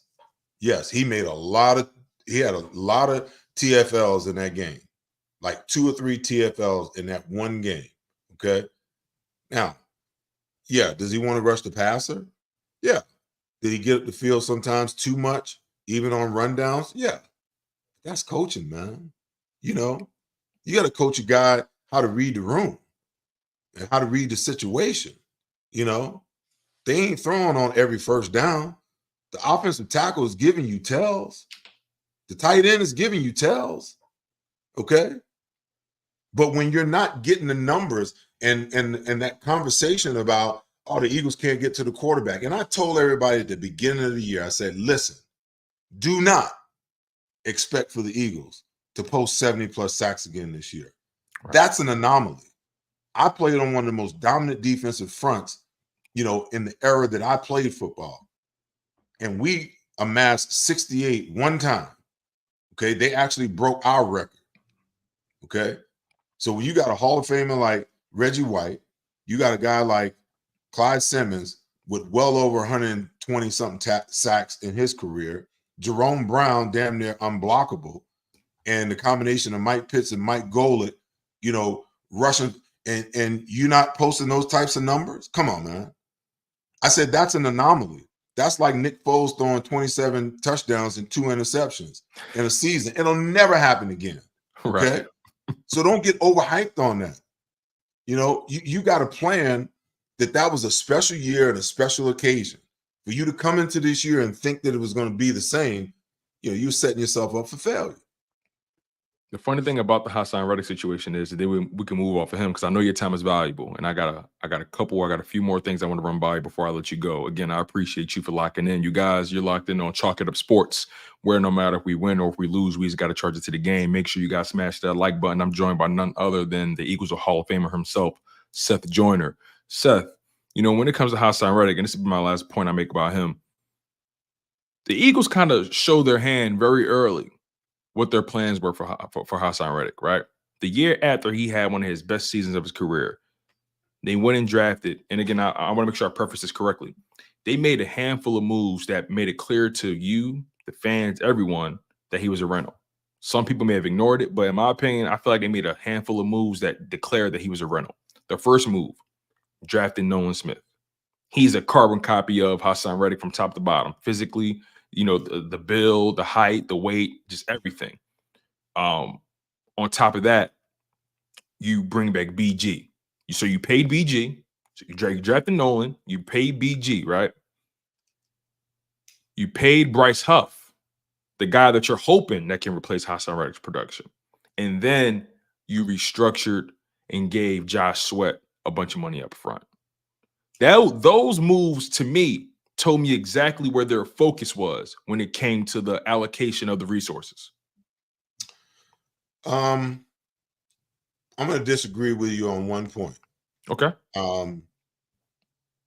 Where Nolan Smith fell to them at 32, they saw tremendous value.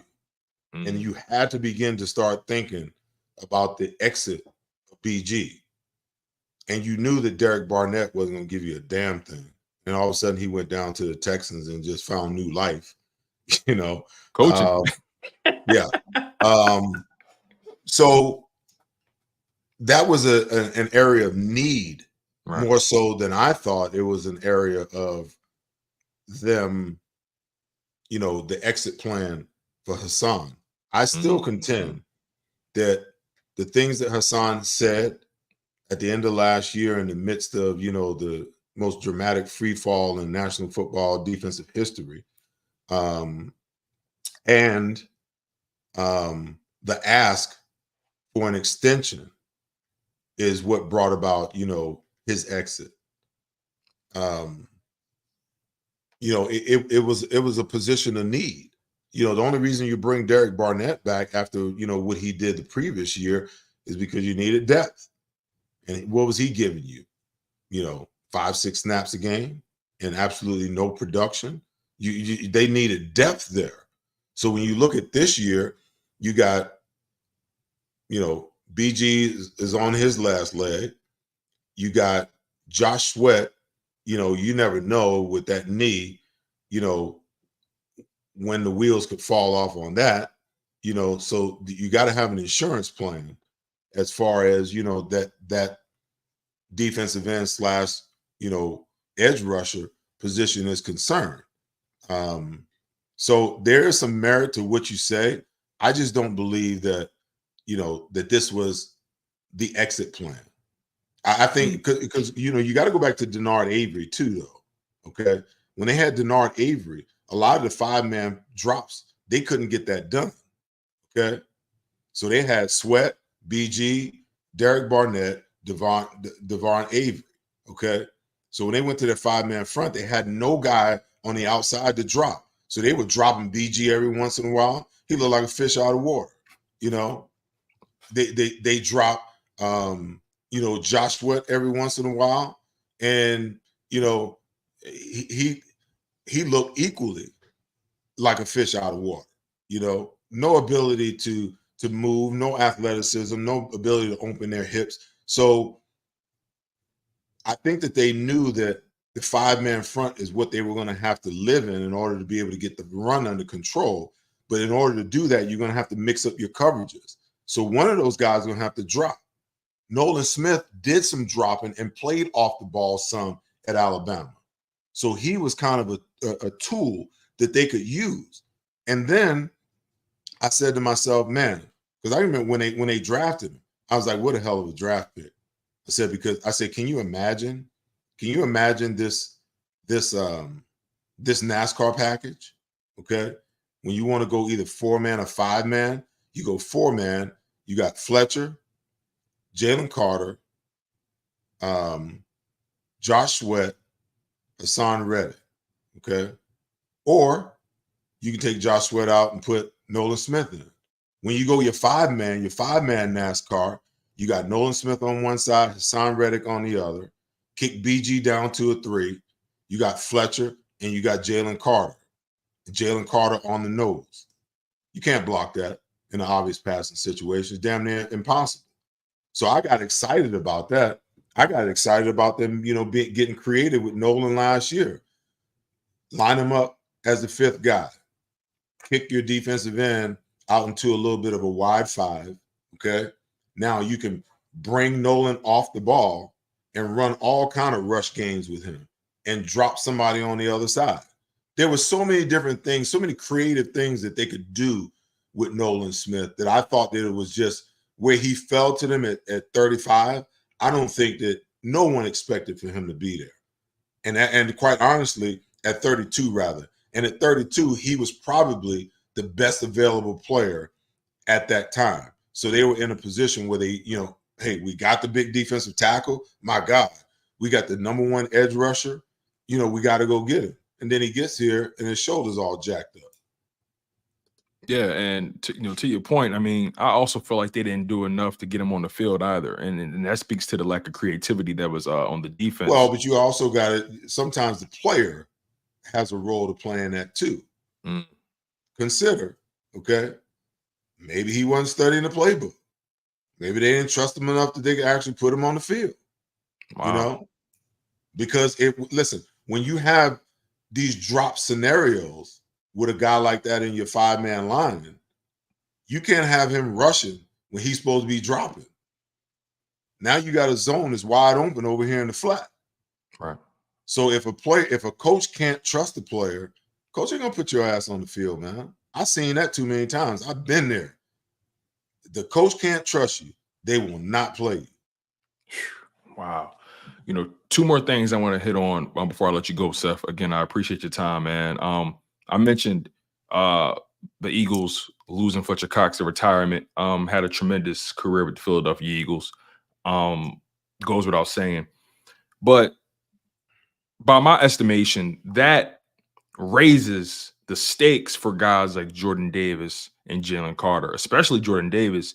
And the reason I say that is because back-to-back draft classes, you drafted a DT in the top 13. Back-to-back draft classes. First-round picks are a huge investment.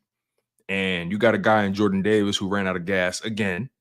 You got a guy in Jalen Carter who we have high hopes for. We trust the talent, but can he keep his nose clean off the field? That's one thing we still kind of worry about. And also, can he increase his motor as well? What we notice about these Georgia guys, Nolan Smith, Jordan Davis, Jalen Carter, the one thing we notice about these guys, Nakobe Dean, is if it's not the motor, it's the health. If it's not the health, it's the motor. And for those guys on the D-line right now, it's the motor. Break down your POV when it comes to Jalen Carter and Jordan Davis when you couple that with losing Fletcher Cox. Well, it's their time, man. You knew at some point in time Fletcher was going to step away, so you lose tremendous leadership, but you hope that the mentorship, over the last 2 years is enough to have poured into these guys the importance of what they really need to do. Him along with BG. Jalen Carter is a tremendous talent. I thought he started off like a house on fire. But to your point, the more they had to play him, the less effective he looked. Jordan Davis came in a training camp in great shape. Looked like his weight was down. He looked leaner.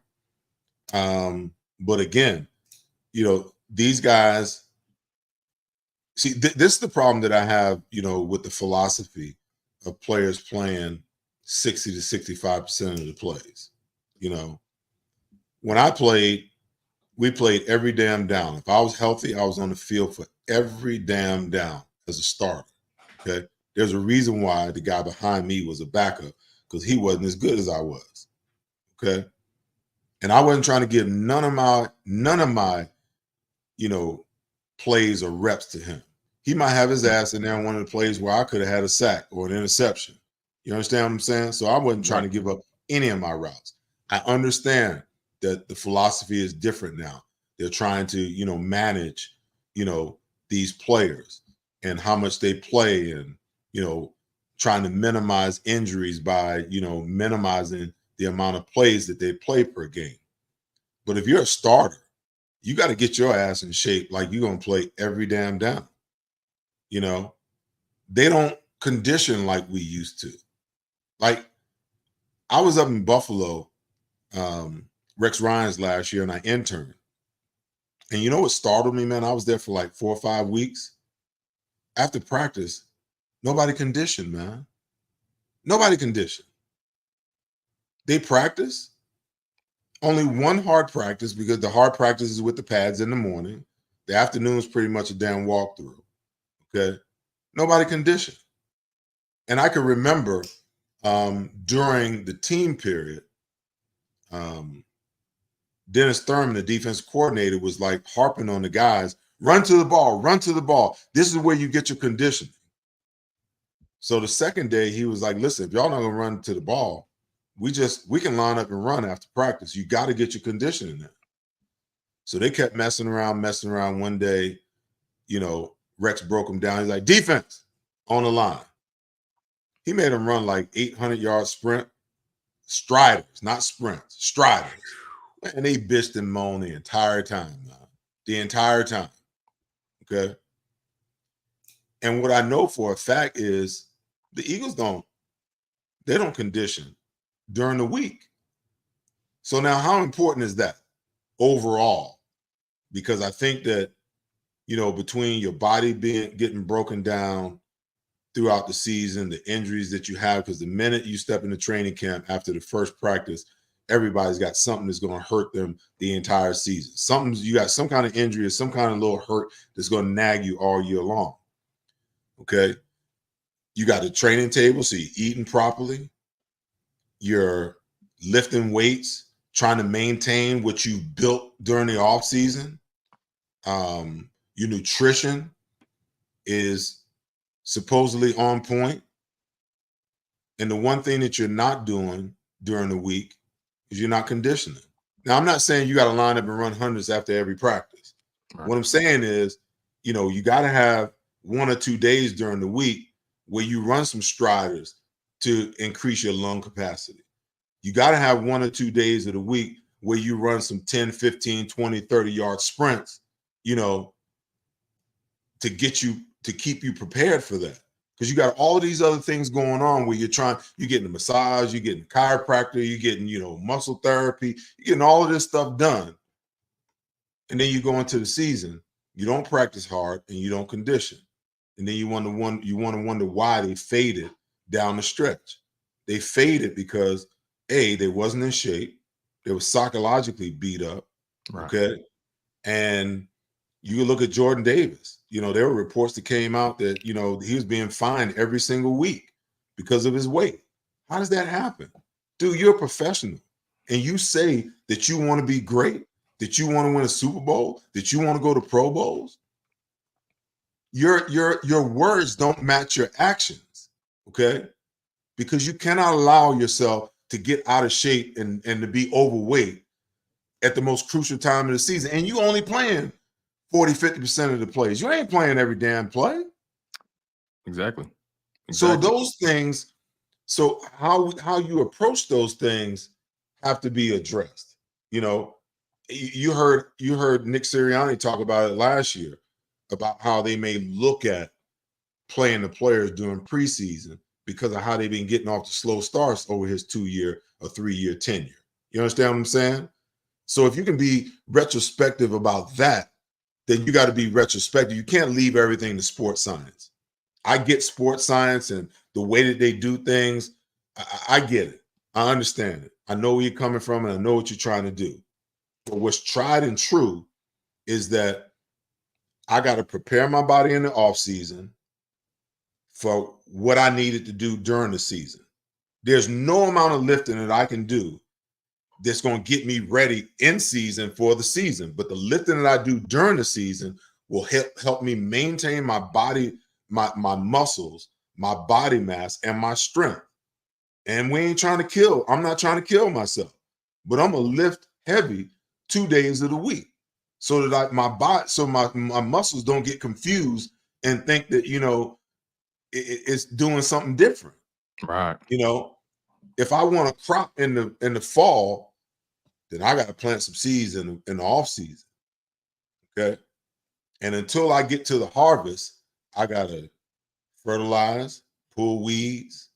You get the paint. You get the picture. No, I get what you're saying right here. I get what you're And saying I think sometimes between the analytics, that speaks a lot to that. Okay, that when players play X amount of plays, the probability of injuries go up.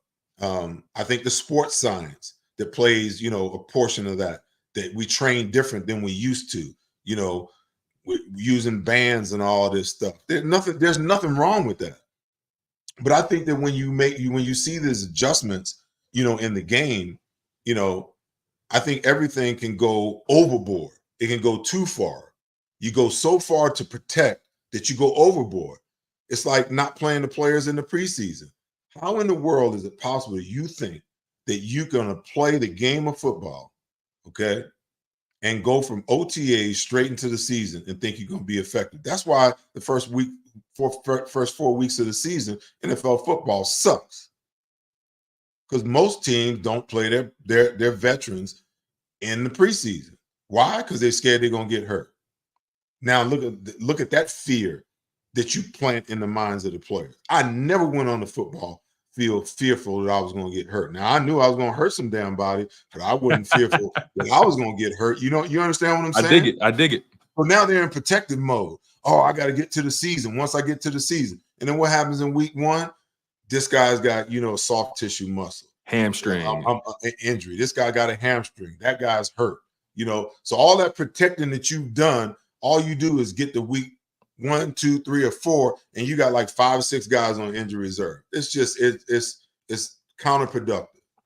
That's just my opinion. And a lot of people would be like, "Get that old man off my lawn," screaming, But I know what I know, man. I know what I know, And you can come in with all this new technology, all this sports science, all these analytics, even the way you study the game. Don't give me it's okay for me to have an iPad or a Microsoft Surface Pro, okay? But you know what? I'm still old school because no matter what you put on them pads, it will never rival what I write on this notepad in my preparation. Because what I write on this notepad, I'm going to retain it, okay? And the minute that I see it, bam, it's going to come to memory right now. But if everything that I do is on a Microsoft Surface Pro or an iPad, it's impossible to commit it to memory because you're just watching a movie. You're just watching a film. And there's no retention in that. Yeah, I couldn't agree with you more. It's funny, when you mentioned about playing the mind games with your body, right? It kind of reminds me of Lane Johnson. He's not a naturally big guy. He slims up in the offseason naturally, so he has to play those mind games with his body and fight to keep the weight on so he can stay in peak form at the right tackle position. Final question, Seth. The draft is coming up. The draft is next week. The Eagles made a lot of moves prior to. They're going to make a lot of moves on draft night. They're going to make a lot of moves after draft night. I want you to give me what you believe should be the Philadelphia Eagles approach in this upcoming draft, knowing what you know about the personnel they have at face value. What I believe they should do, or what I.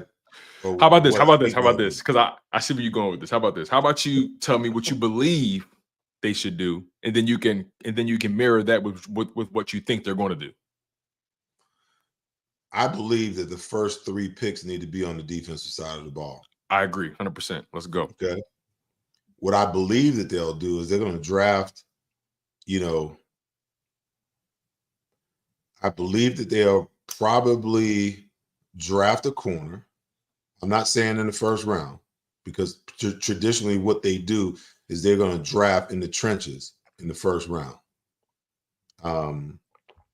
I could see them searching for added depth on the offensive line, not necessarily at the tackle position, but maybe that versatile guy that can play either guard or tackle.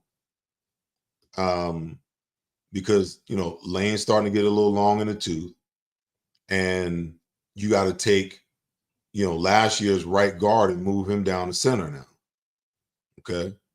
So no matter who you plug into that position, you're not sure what who he's going to be. So with the loss of Kelsey, the loss of Jack Stoll, who was, wasn't that big of a loss. I think that they may have some depth issues unless they target some guys in the free agent market. It would not surprise me in the least little bit to see them draft a defensive end who is a little bigger, like in the Josh Sweat mode. Not so much, that outside linebacker, Bryce Huff, Hassan Reddick mode, but a guy more the that's traditional DN, the traditional DN size. About 6'5", 6'4", 270. 6'5", 6'6", about 270, 280 pounds, but is a supreme pass rusher, got good feet, good bend. Wouldn't surprise me to see that. I think they're good at safety. If they have some questions about Nakobe Dean, I say address it in the second or the third round, because most of the guys that you have here, you got them on 1-year deals, right. So you got to begin to start building that.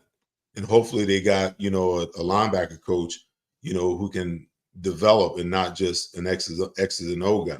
Yeah, as of right now, they have Jeremiah Washburn coaching the outside guys, and they have Bobby King coaching the inside guys. They have two different guys coaching linebackers.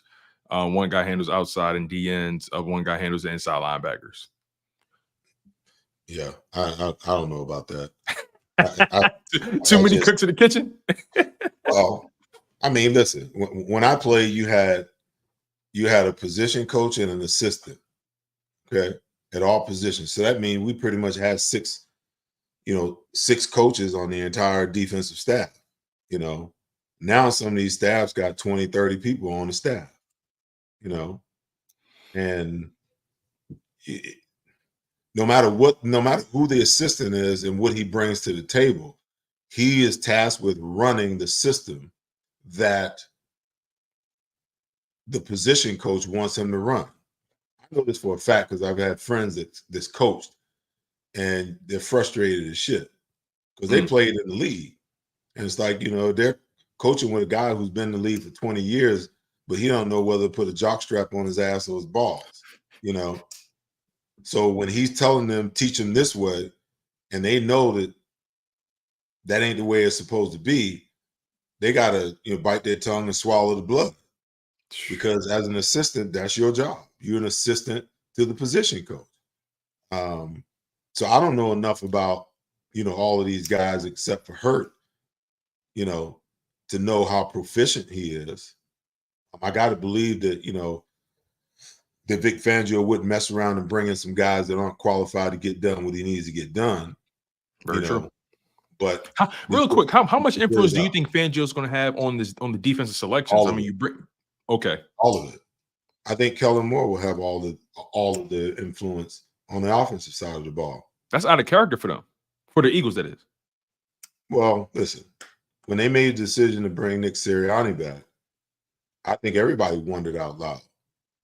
When you fire the offensive coordinator that your head coach hired and the two defensive coordinators that supposedly he hired, okay, shouldn't that speak to his decision-making? And if you're going to bring in new coordinators, why not bring in a new head coach? But they decided to bring him back. And in my opinion, that decision, that decision will render him powerless. He will make decisions on the sideline as far as, clock, do we go for it? Yeah. All that kind of stuff. But, what's also troubling is some of the reports that came out about how childish he was on the sideline when Big Dom wasn't there to keep him under control. Yeah.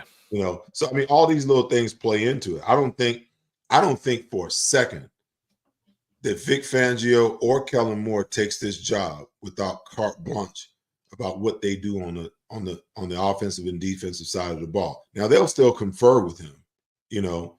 And I think ultimately at nut crunching time, he'll have some influence on what they run and how they run it. But I think 95% of the time, they're going to do what the hell they want to do, how they want to do it, and he don't have no say-so in it. Man, Seth, first and foremost, I'm so grateful that you gave me the time that you gave me. It's funny, when we first connected, I was like, look, I just want about 15, 20 minutes of your time. I'm trying to be humble about it, right? But Hey, I Tone, know listen, you. I know. listen, man. I don't do podcasts for 10, 15 minutes, man. Every That's time I true. go on somebody's podcast, it's at least 60 minutes. Clear the runway. Clear the runway, because the Boeing 757 is coming down. Seth Joyner coming through. Clear the runway. You right though. All the shows I produce with you being on it, every time you come on, you giving at least an hour of you giving at least an hour of the gospel. And I'm grateful that I even was able to bring you on Chalk It Up Sports. Easily one of You the know, most. this is my first podcast, the first podcast that I've done since I did my last one when the season ended. Really? Wow. Yeah. Wow. Hey, listen, the people, listen, all 200 of y'all. Y'all heard it, right? So Chalk It Up Sports is, Yeah, making waves, making waves right I now. know they chomping, especially with Kelsey retiring and Fletcher retiring, and all the moves that Howie made, the Hassan Reddick, movement. So nobody Everybody's heard been from you since all that stuff happened. no, I haven't said a word. I haven't said a word. Wow. Listen, you guys, we getting got some exclusive material, man. exclusive. We getting exclusive material. Yeah, I haven't talked to anybody about it, and people was like, man, you need to jump on and do a pod and talk about all of this. But when the time is right, man, I'm in vacation mode, man. Hey, listen. When I grind and I go at it pretty hard during the season, and by the time I get done, my candle is burnt on both ends, man, and I just need to recharge my batteries before I jump in. And I don't do the whole mock draft 1001. Yeah, I think that is the biggest bunch of bullshit, man. All these procrastinators trying to guess what teams are going to do and who they're going to draft and what players this and what players that. Listen, if you ain't in the first 3 or 4 players drafted in the NFL draft, it's a crapshoot. You don't know what you're getting. It's like a box of Cracker Jacks. You have no idea what the prize is you're gonna get at the bottom when you get done eating the box. Facts. And on that note, Seth, I appreciate you for taking the time. Real quick before you go, I want to promote your website, man. Make sure you guys go check out my guy, Seth Joiner. Again, Eagles Hall of Famer, one of the best to ever do it. Easily with the best linebacker that the Philadelphia Eagles have ever had to ever put on the jersey. I mean, and also another thing I want to thank you for, Seth, is I don't know if you remember this or not.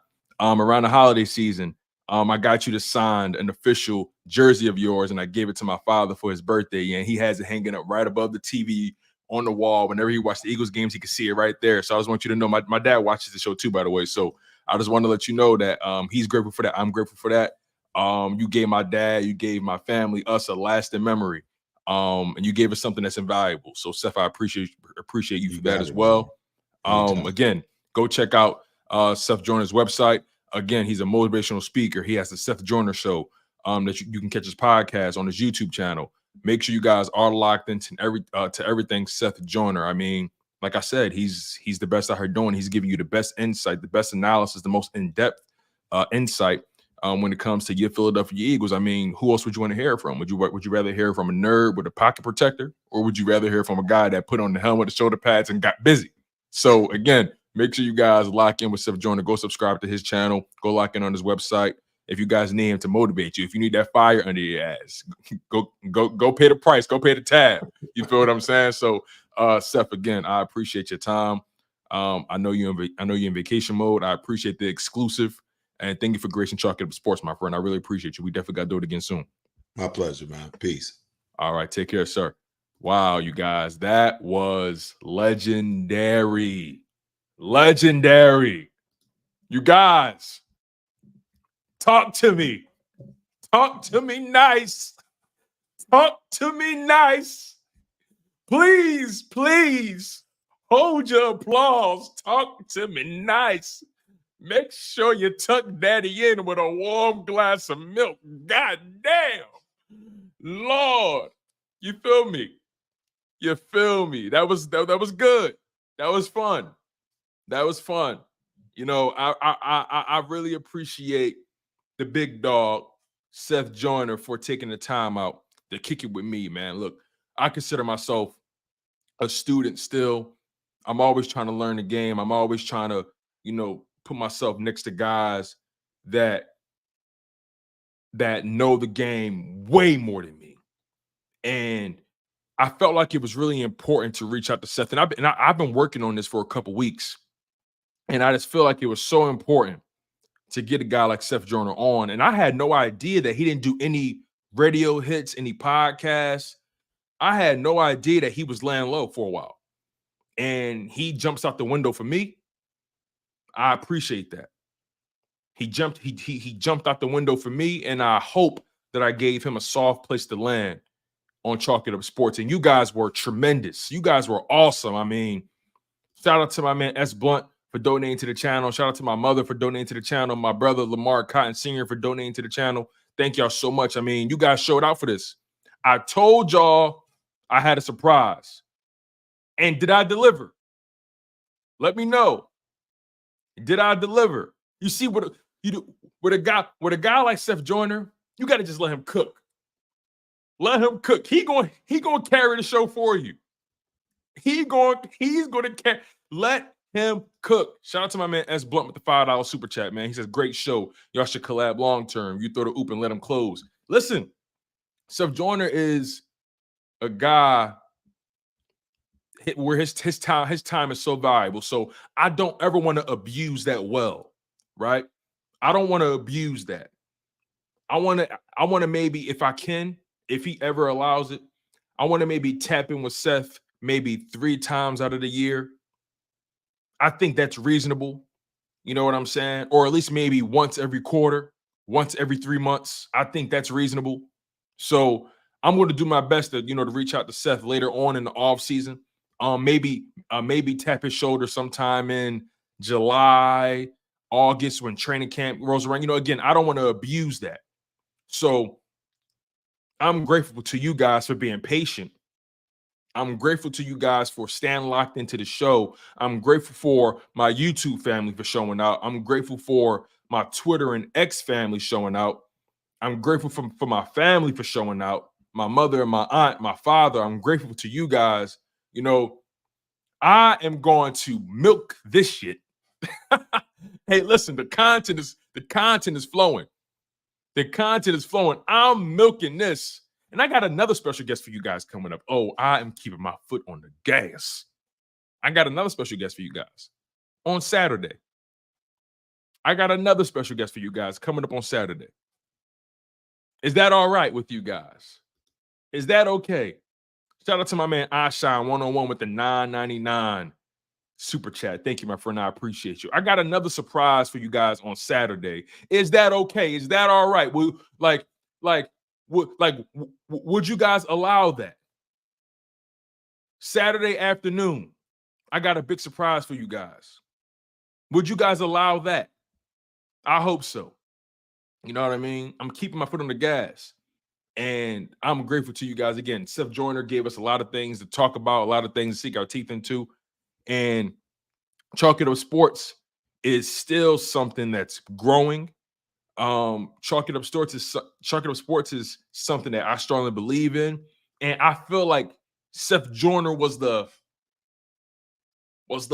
stamp, was me planting my flag in the sand, saying, listen, Chalk It Up Sports, you better come correct.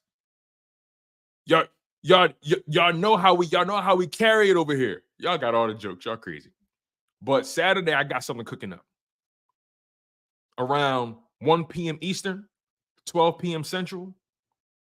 So I got something cooking up for you guys. Again, make sure before you guys get out of here, please hit that like button, right?